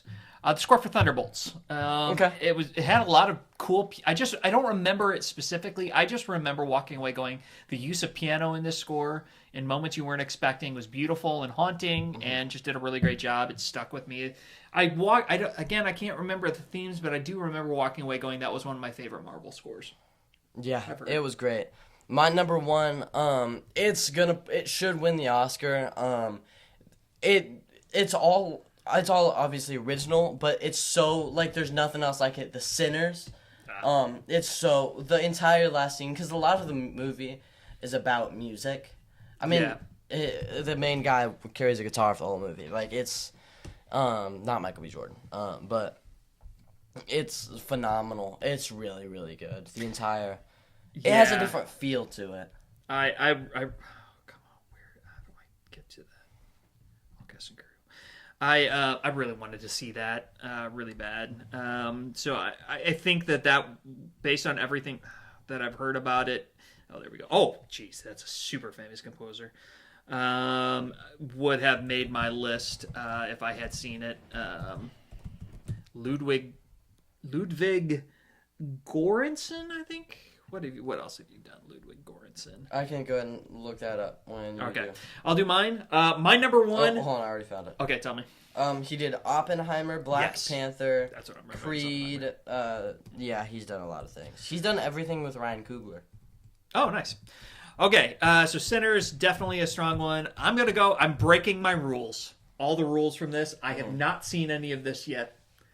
Stranger Things Season 5. I know enough of his work to know the score is going to be amazing in it. I don't care that I'm breaking the rules. Kyle Dixon, Michael Stein, I think is how you say his name. The composers of Stranger Things do not get enough credit. Honestly, some of the best work I've ever heard on a television show. I thought he told me he was going to break the rules once for it, and I knew it was going to be for Stranger Things because he's seen 4 seasons. I thought you were going to put it for one of the acting. No, the score is just so iconic. It is so unique. The use of synthesizers to make it sound 80s, but it was created in the 90s, and he used periods correct synthesizers from the 80s. And the amount of money and time that went into creating that score is unbelievable. So they're clear and away the best composers. But I haven't seen it, so that'll come. So when it comes time now, we got to argue out the 3 because we don't have any in common. Thunderbolts or Marty Supreme? You can put Thunderbolts in there because you can put Thunderbolts as long as we put Sinners at 1. And that's what I was going to say. Because I haven't seen Stranger Things Season 5, it's a cheat. I don't think I should win. If I had seen it, I would go to the mat with you on it, but I haven't seen it. So. I'm telling you, Sinners, and I would argue for Sinners. Sinners is an all-time. It's incredible. So Thunderbolts with 2 points, Stranger Things with 3, and Sinners with 1. Okay. Or with 3 as well, but in first place. Now we have the funniest movie. I don't actually know what number we're on, what category number, anymore. But we have our funniest movie. So what made We're getting towards the end here. Laugh the most? Make sure you're keeping an eye to make sure it's still recording. It is. All right. So who went? I went. You went first last time. Yeah. So I go first. All right. I don't know. I don't feel great about this one. I just didn't see very many funny movies this year. So Zootopia 2. It made me laugh. I enjoyed it. It was a funny movie. It was a funny movie. It wasn't as funny as the first one, but it still was funny. Yeah, I found it funny. Again, this one actually isn't super hilarious. The funny moments are hilarious, but it doesn't have that many. Roof Man. Okay. The Channing Tatum movie. It's really funny. Movie you haven't seen. I've talked about it already, but Thursday Murder Club is. Is it really that funny? It just. because you're watching 80. And I have nothing against 80-year-olds, but they're not typically actions. They're like murder mystery stars, and they're just so their chemistry and they're just so funny. They're but just then so funny. Next December, we have a 90-year-old starring in a Marvel movie, Patrick Stewart. Oh my gosh, yeah. Not even mentioning Ian McKellen. At least Patrick Stewart gets to sit in a wheelchair. Yeah, no kid. All right, so your number 2. My number 2 is Novocaine. I made this category just because I love Novocaine so much. Yeah. Oh my gosh, I should have put F1 in the best score instead of Fantastic Four. Too bad. Too late. That sucks. But funniest movie, Novocaine. Second funniest movie is Novocaine. It's absolutely hilarious. And if it wasn't for one, it would be one.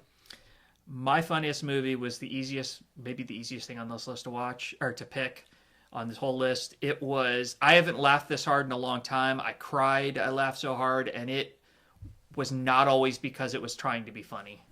But Playdate. Number 3. Playdate was just so funny. Again, not because it was always trying to be funny. Sometimes what was funny was how bad it was, but it was so funny. I also do want to say really quick, Fantastic Four and Superman aren't on this. Half of it is just because the fact that a lot of this, I wanted to give other movies a chance to get anything, and Superman and Fantastic Four have already won a good amount of things. But I can't have my number 1 not be Thunderbolts.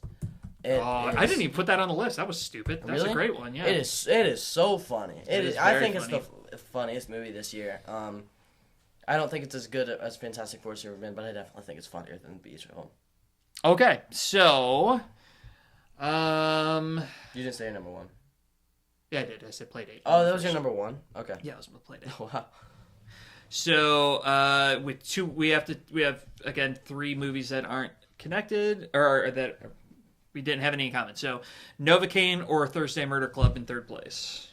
Rock, paper, scissors. Do you know? Yeah, let's do it. Okay. So, Thursday Murder Club. Nice. Thursday Murder Club might be their first win. All right, and now between Playdate and Thunderbolts for second and first. Thunderbolts, come on. Yeah, if I had even thought about that movie, it probably would have made my third, and it would have won. Didn't Playdate win that? We can't have Playdate win 2 out of the 20 categories. Oh golly. Yeah, we can't. So Thunderbolts wins with 3, Playdate second with 3, and Thursday Murder Club with 2. Next, we have Best Child Actor. Yay, we got to call out some kids, and I don't have to be a jerk about it. You're first. So, wait, am I? Okay. So, and child for me had to be at least under 20 years old. Yeah. But I really was looking at kids. All of mine are under, 13. Yeah, that's what I was targeting. Me too. I had 2. I really didn't want to give 3. I almost gave it to the kids in... Well, actually, I can't say that. I almost gave it to kids in Minecraft movie or stuff like that because I really didn't want to give this movie anything, but I did give it to Mia Khalifa or something from Lilo and Stitch. She did do really good in that movie. She's one of the few good things about that movie.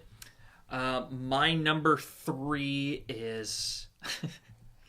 This movie's getting way too much recognition. Gosh. Benjamin Pajak from Playdate, the non-clone, the other kid. Wasn't he in Life of Chuck? Yeah. Okay. I thought he was good. He was funny. I saw 3 movies that featured kids this year, so there were 4, and one of them won worst. So it was on my worst list. So Benjamin Pajak. My number 2. I actually don't remember any of the things this character did in this movie, but I couldn't really think of any kids. Audrina Miranda. She is the little girl in Jurassic World Rebirth. Oh yeah. She screams. So she was cute. Something. I remember liking her. Yeah. That's somebody I could have. Wow, nominated. It's crazy. There's a Jurassic World movie like that. I mean, a lot of things barely won anything in this year, but then we have a bunch that got a bunch of recognition. Audrina Miranda. She was the little girl. Yeah, she was good. She was very good. Yeah. I very much enjoyed her. All right, hold on. My number 2? Yeah. This was a stretch, but even though this movie made my second worst movie of the year, It was actually, his performance was pretty decent. It was Jonas Kibriab, I don't know how to say it, the kid who played Elio, the voiced Elio. I thought he conveyed emotion really well. He also did. Do you remember that Christmas Batman movie that was mostly about Robin? Yeah, he played Robin. Yeah. Huh. And so I thought he did a good job. I might have picked Audrina if I remembered her, but he got my number 2. This is really funny. My number 1 is Benjamin Pajak from The Life of Chuck. He blows the other characters out of the water. He does really good in this role. He conveys a lot of emotion. I almost said my number 3. I said I was about to put the kids in Playdate over her, but I did technically not because of Playdate though. Yeah. I actually laughed pretty hard when I found out he was in Playdate because it's very polar opposite. Yeah. But he does really good in this role, and he acts like, I feel like, a little Tom Hiddleston would. Yeah, that's great. My number 1 is Maya Kealoha from Stitch. I thought she was fantastic. Oh, so how are we going to decide? So I will say this. So first of all, let's decide third place. It's between Audrina Miranda and the Elio. I don't care. I say we go Audrina Miranda because you were going to say her. Yeah, I'm good with that. And now it's between Benjamin Pajak and Maya Kealoha. I thought Maya Kealoha. I'm sorry if I'm butchering your name. I thought she was really good, but she wins it a lot on cuteness, not pure acting ability. So I'm good with her being second place. But we also had Benjamin Pajak for 2 different projects. So are we still going to let him slide? Good point. Oh, you're right. Nope, it can't. He has to get third place. I mean, I feel like if somebody else had 2 and I don't know. Wait. By our rules, she has to win because she was nominated for the same character. Which sucks. He's definitely... Yeah, because he was probably better. So 4 for... All right, so in third place, we have Audrina Miranda with 2, Benjamin Pajak in second with 4, and Maya Kealoha with 4. Now we're in the big 6. I was right about to say the final Stay with stretch. us. We're in the final stretch here. How far do we think we're in? I think your cousin is asleep. Yeah, I think our cousin's my cousin, not our cousin. No. Somehow she's both our cousins. Yeah, which somehow is really she's weird. both our cousin. Number 17, we have our best male supporting actor. This one I actually had a really easy time on. I have a questionable one, but the top 2 were easy. Yeah. So I said my number 3 first last time. Oh, you did? Yeah. No, I didn't. No, I went first. So yeah. So my number 3, I don't really know if this counted, but I still put it in anyways. I was gonna have Punisher win, but instead I wanted to have Vincent D'Onofrio win something. Mm-hmm. So I put him as Kingpin through. I mean, they were both. This was the hardest category for me personally because I had so many great people get nominated for this. Okay. Yeah. I actually went John Bernthal for The Accountant 2.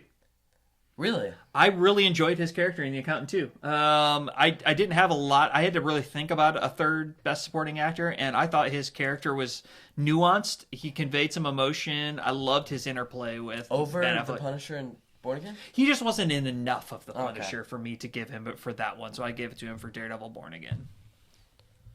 Okay. I'm sorry, The Accountant, not Daredevil Born Again. Yeah.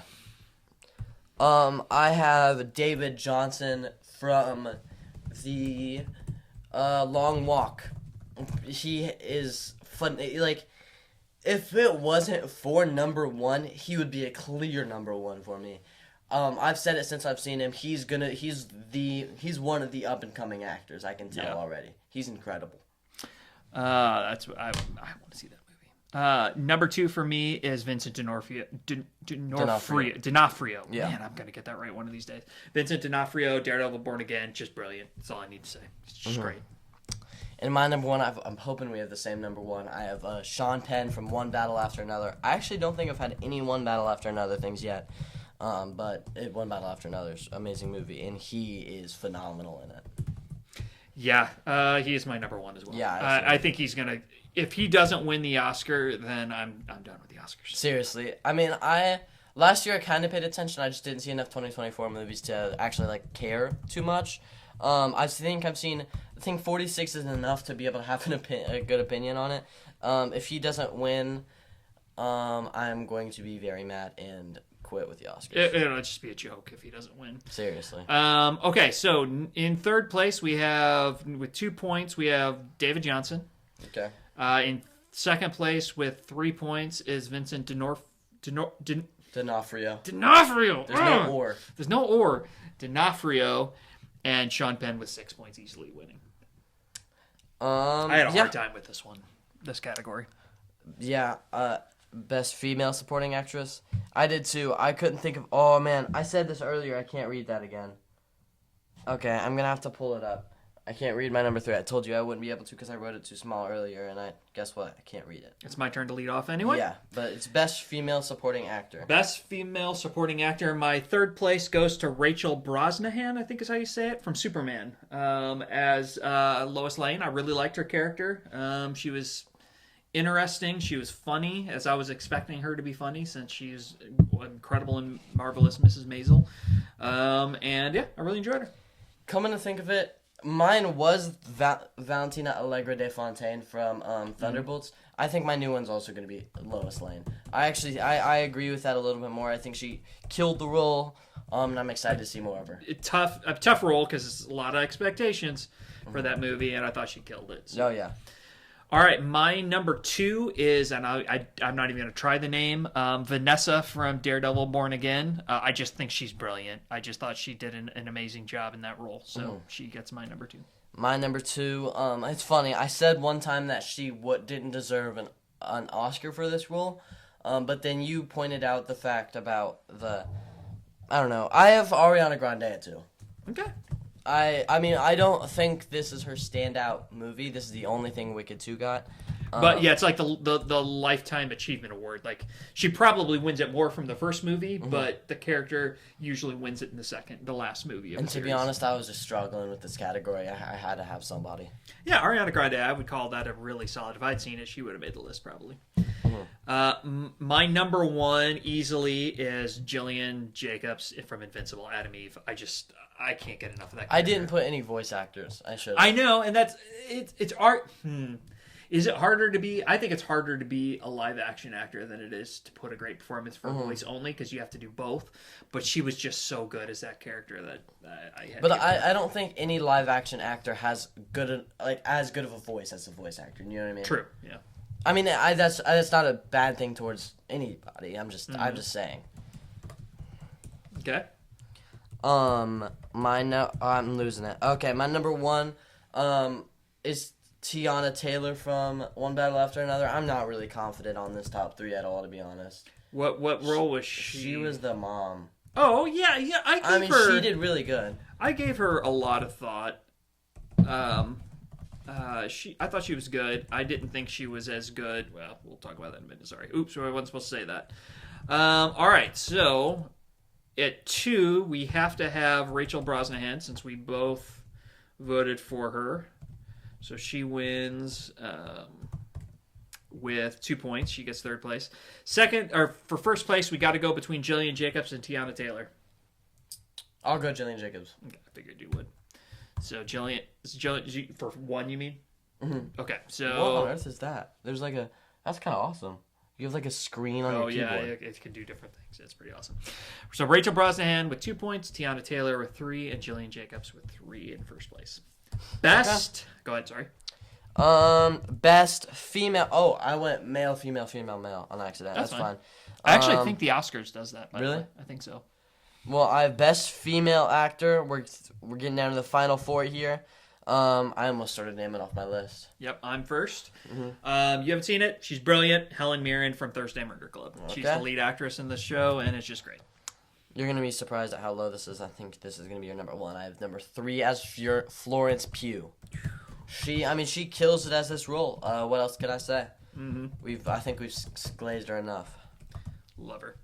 All right, my number 2 is Chase Infinity from One Battle After Another. She could have won one.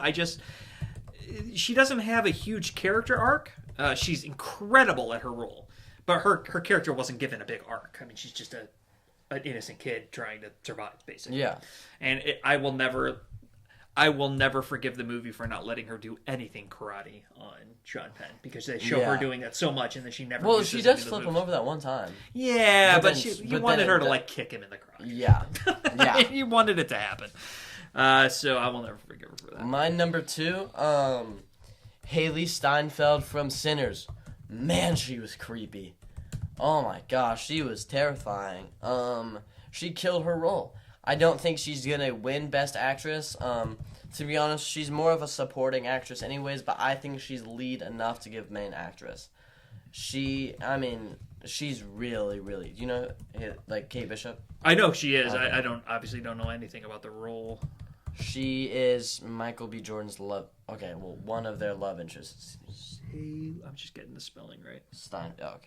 Okay.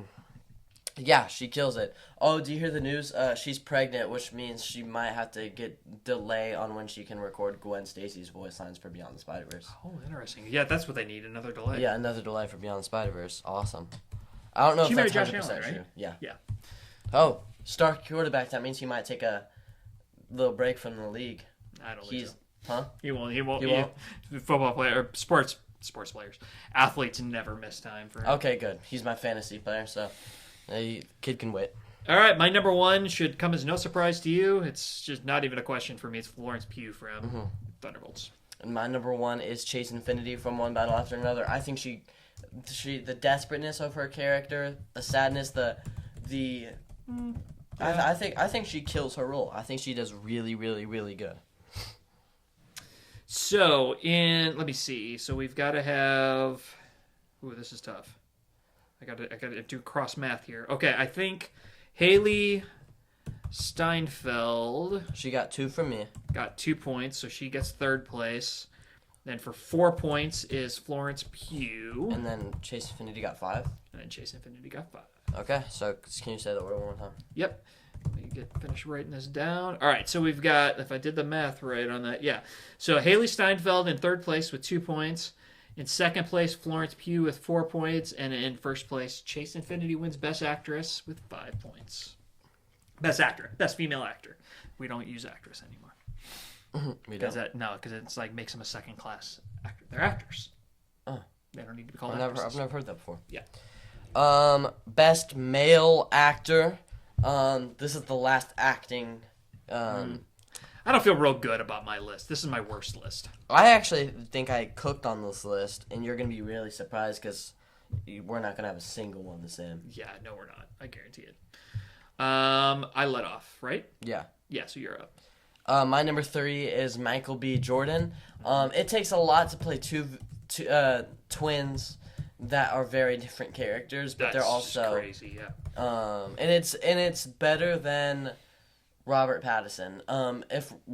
I think Robert Pattinson killed it, but the fact that there was 2 of these type of roles, it just kind of cancels out. Crazy. Yeah. To be honest, if I'm honest, and Michael B. Jordan kills it. That's what I've heard. I wasn't gonna put him in this, but I feel I have to. Yeah, he's a popular. So will he win 2 Oscars? He played 2 characters. No, you win 1, but yeah, that is crazy. My number 3, Charlie Cox. Kills it in Daredevil Born Again. This is our first TV show to make the best. Invincible one. Never mind. Yeah, he's great. Great character. My number 2 is Jonathan Majors from Magazine Dreams. Magazine Dreams didn't win anything else for me, but Jonathan Majors, honestly, it probably should be number 1. I have some bias on number 1, but Jonathan Majors, it's one of the best acting performances of all time that I've ever seen. It's insane how incredible this guy can do, and it kind of broke my heart. I believe that because what could have been. Yeah, what could have been. I can believe that just because I haven't seen the movie, but I'm blown away by his acting ability. My number 2, the movie's super uneven, but he nails the character and does a great job with it. Very well-rounded, and that's Glenn Powell from Running Man. I enjoyed the way he portrayed that character, from the angry to the crazy to it's all uneven. I don't love the writing of the character, but he nails everything they asked him to do and does it really well. And my number 1, the guy I think he should win the Oscar. Jonathan Majors won't, since it's It's technically a 2024 movie, but I count 2025 because that's when it came out in theaters. Or it's actually 2023. It took a long time because of the whole Jonathan Majors incident. But Timothée Chalamet at number 1, Marty Supreme. I got to see it early. I'll brag about it every chance I get. He just absolutely kills his role. He plays every single emotion in this movie. He plays it so well too. Even though he's getting kind of cocky in these interviews, I would too if I had that performance. To be honest, you hear. He's saying he deserves the Oscar. Yeah, you should never say that. You shouldn't say that, but that doesn't win you any favors. A lot of people have been saying that, and you can accept it, but you can't say it to yourself. Yeah. This is again, unfortunately, because of our rules, he's going to win just because he's going to win one of the spots because of the number of points. I don't know that he should have actually been second. But anyway, Leonardo DiCaprio for One Battle After Another. He's technically lead. I think that... Sean Penn, if he had been just a little bit more important to the movie, he could have been the best actor. He was the best actor in the movie. Mm-hmm. But Leo's great. I love his Leonardo character. DiCaprio. But I felt like it was a different Leo than I typically see, and so I liked it so much. So he's great. He killed it.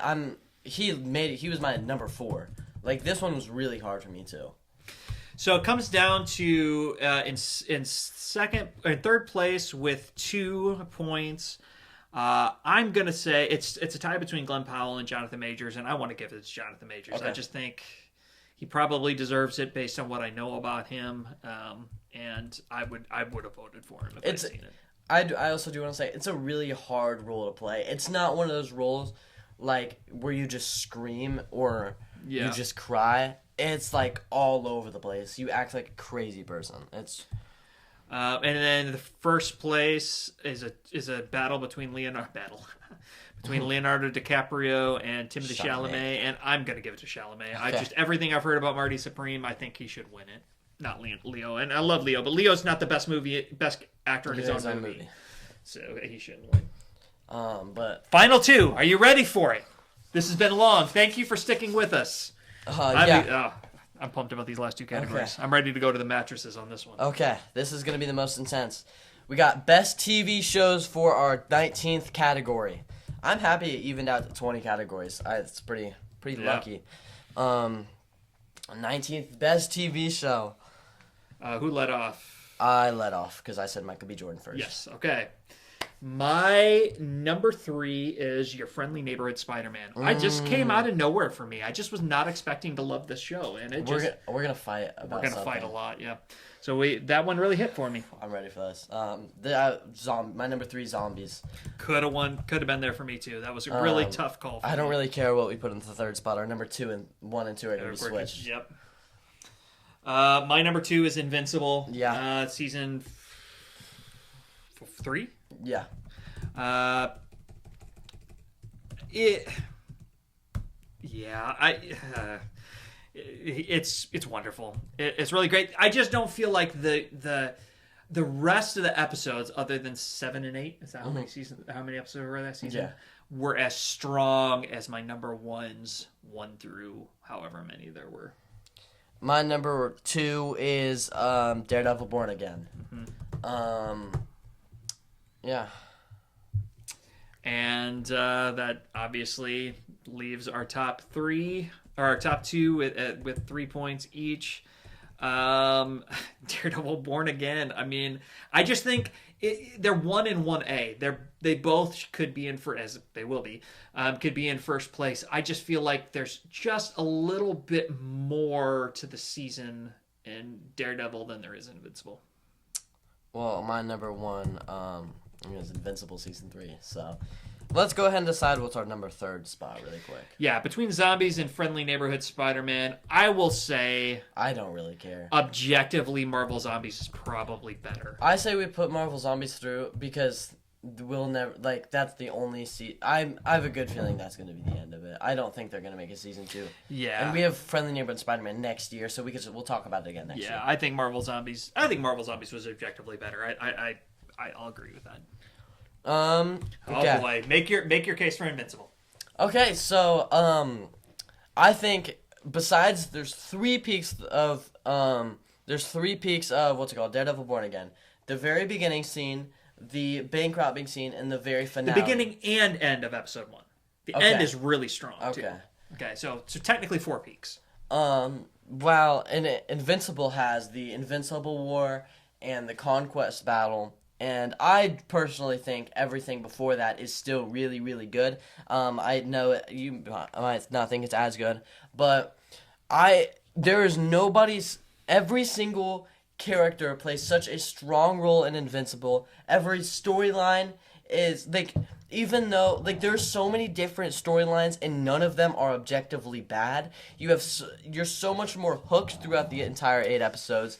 The highs of Invincible Season 3 are so beyond higher than Daredevil Born Again. Your cousin was making some noises over there. I mean, the highs were pretty high. The high for Invincible is you see this alien from a different planet. I don't even think this is the high, but one of the highs, you see this alien from a different planet killing your favorite characters, and you see after seeing everybody's already injured after a big war. Like we've just suffered so much loss, and then this thing we've been leading up to for 3 seasons, the beginning of the Viltrumite War, finally happens, and it has the craziest buildup of all time because there's these 6 episodes. Well, I mean, Daredevil Born Again doesn't really finish anything. I mean, it sets up a lot, and it's gonna. I do think season 2 of Daredevil Born Again has a good chance at being better than season 4 of Invincible, but the fact that Invincible kind of felt like the end. I mean, it starts a lot, but I also feel in a way that it is the end because it's the end of. It's gonna get a lot more intense from here. While Born Again's kind of just setting up the future.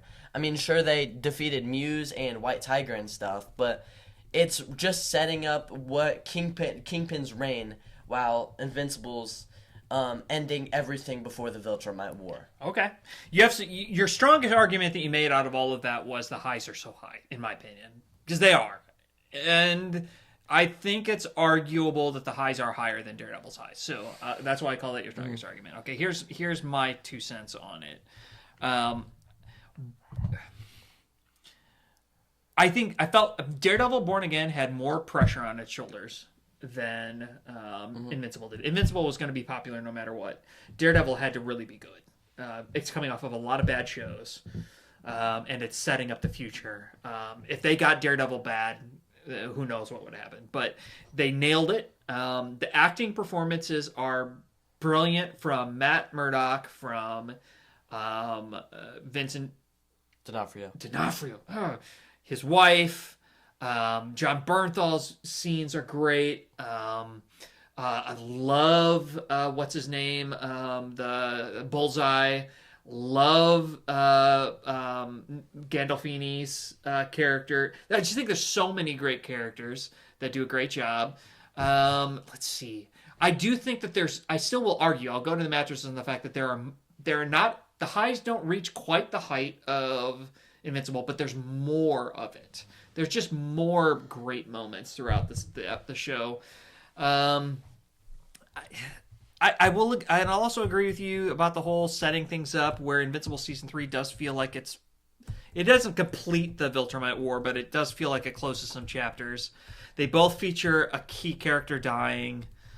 Golly, I don't know. I think the only way we're going to win this is with the rock paper scissors. Yeah, I don't think there's. You're not going to convince me to put it under Daredevil, and I'm not going to convince you. So what do they each get? 5, right? Okay. Yeah. All right, for the win. Let's go! Invincible Season 3. Oh, we're gonna have the same. I think we might have a really similar argument for movies. Yeah, we might. All right. A last category of the Film Frenzy Annual Awards. I say in a different order every time. The Annual Film Frenzy Awards. Yep. Film Frenzy annual. I let off. So I get to close. All right. My number 3. I have a feeling the number 3 spot isn't gonna be. Oh no, it will be. Oh, okay. Yeah, this is gonna be a battle. Life of Chuck. I've glazed this movie enough. I wouldn't be surprised if it doesn't make our top 3 just because you haven't seen it. I haven't seen it, so I can't vote for it. I want to see that. So that one my most wanting to see, I think. My number 3, this is the only one that I didn't feel super strongly about. I just went off of what my top movies were of the year. So my number 3, Superman. Really good movie. Not amazing to me, but I like it. My number 2 is One Battle After Another. A really good movie. Wow. Okay. How is this gonna play out? I don't know. It's gonna suck for me though. My number 2, shockingly, and it took a lot to beat this movie for me, was Thunderbolts. Thunderbolts means a ton to me. I think it says some important things. Any movie that shines a light on mental health struggles and does it in a way that brings hope, I think is important. And to do that in a Marvel movie, a comic book movie, is that much more important because more people are going to see it. More people are going to be impacted by it. It's not number 2 for me. We're not going to have to argue because the numbers are going to sort itself out. My number 1 is Superman. I genuinely do think it's the best movie of the year. I mean, no movie gives maybe besides Life of Chuck, because that one just shows the beauty of life and everything. But no movie conveys enough hope as the symbol of hope, which is Superman. And it's every single proportion of this movie is done perfectly. It has my favorite scene of 2025, best written character. It's a phenomenal movie. I could have created a problem with this one, but I didn't. It's really solid. It was my number 3 by a long shot. I don't think it's as good as Thunderbolts in terms of all the things that I just said. But in terms of the weight, talk about weight on the shoulders. We talked about this a lot on this podcast. That movie had to be great. It couldn't be good. It had to be great. If it wasn't great, it would have really. And it hurts my heart that in reading about the sale and everything, and people are still talking. And I love Man of Steel, but people are still talking about Man of Steel being better and wanting the Snyderverse to come back. Any proportion. Like if you are seriously arguing, okay, Man of Steel being better than Superman, I can hear the argument. I disagree with you, even though I love Man of Steel. I will listen to that argument. But to say the Snyderverse is better than the Gunverse or whatever we're calling it, is just stupid. It's asinine. It literally is. I mean, you haven't seen half of the DCU yet, right? I mean, wait. Yeah, I've only seen... The only thing I've seen is Superman and a trailer for... Okay. But Creature Commandos is... It's like an 8 out of 10 show. Like, it's a really good show. It's not anything incredible. Then we have Peacemaker. Again, I'd say it's an 8 out of 10 show. It's way too overhyped, but it's still great. And then The Suicide Squad. Yep, and I never actually said what my top movie was. Shoot. I just started talking about Superman because that's going to win second place for us. But my number 1 movie of the year is One Battle After Another. Yeah. As all the things I said about Thunderbolts being important for its time and everything, multiply that in One Battle After Another, because it does also deal with some mental health struggles, but it deals with really, and I don't want to get political, but deals with some things that are very timely in today that need to be talked about. And again, I will argue this for the entire. We said this on the podcast. It does not glorify political violence. No, it calls it out for being what it is, terrible and never the answer. Okay, so all that said, it has some of the best acting of the year across the board. If not, the best supporting actor in my opinion. I think he won, didn't he? Did Sean Gunn? Yeah, or not Sean Gunn. Sean Penn won. Yeah, we both voted for number 1. It's got the best supporting actor. It's got a second place win for Best Actor in Leo DiCaprio. Chase Infinity won. It's got so much loaded stuff, so it was an easy one for me. All right, so for Best Film of the Year, in third place, Thunderbolts with 2 points, Superman with 4 points, and One Battle After Another with 5. I'm okay with that. I'm totally okay with that. I wanted Thunderbolts to be third, but I will not... all the things I said about Superman are true. It definitely was everything it needed to be and more. I want to know how long this episode is. But that is our first annual 2025. Wow, that's just every single time a different order. The annual Film Frenzy Podcast Awards ceremony. Don't send us out yet. I won't.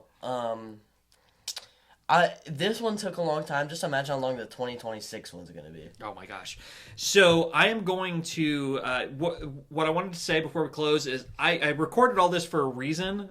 I'm going to go through after this later when I have some time, and in one upcoming episode, maybe the kickoff to 2026 would be the most appropriate. I want to go through and point out which movies won the most points. Dude, we're on the same wavelength. Yeah. I was thinking that too. I tell you, one that's going to be up a lot higher than we thought it was going to be Playdate. Yeah, dude. Why is Playdate that high? We enjoyed it. Okay, It was fun. do you wanna, I think One Battle After Another is going to win the most. That's my guess. One battle after another. Superman's going to be Superman up there. and then Daredevil. Daredevil. Oh, Daredevil. And Daredevil might be two, and Invincible. Invincible. Daredevil, Invincible, One Battle After Another, probably all at the top in my opinion. All comic book stuff, right? Or no, not One Battle After Another. Yeah. You could tell we love superheroes. Yeah. All right. What a great episode. I'm sorry if it was too long for you. We warned you. If you made it to the end, you are a true fan of the show. Oh, yeah. We love you guys. This isn't our end of the year, so we won't say that. But right, because this airs. Does this air this week or is this? No, this doesn't air this week. This airs the week. This is the last episode of 2025. Okay, I'm sorry. This is the last episode of 2025. Thank you guys for a wonderful first year. Oh yeah. Of the podcast, we all tens of you have been watching this, and we have really appreciate it. This has been some of the most fun I've ever had as a dad getting to do the show. Thank you, Carter, for coming up with this idea. I mean, it was a brilliant idea. We might not be the biggest or big at all yet, but we're not gonna quit. No. I'm having so much fun with this podcast. This has been my favorite episode to do so far. I mean, yeah, this has been great. I'm gonna keep this paper. Yeah, do it. This is saved for all time, so we can go back next year and do some comparisons and all that. I did all mine on paper, by the way. It took me a while Yeah, to do this. the old guy went with technology. The young guy went with paper and pen. Well, it's because I have a bunch of paper in my room and I had to use it somehow. Are we done? I think that's it. Thank you guys for watching our first year of the Film Frenzy podcast, and see you guys in 2026. Stay salty.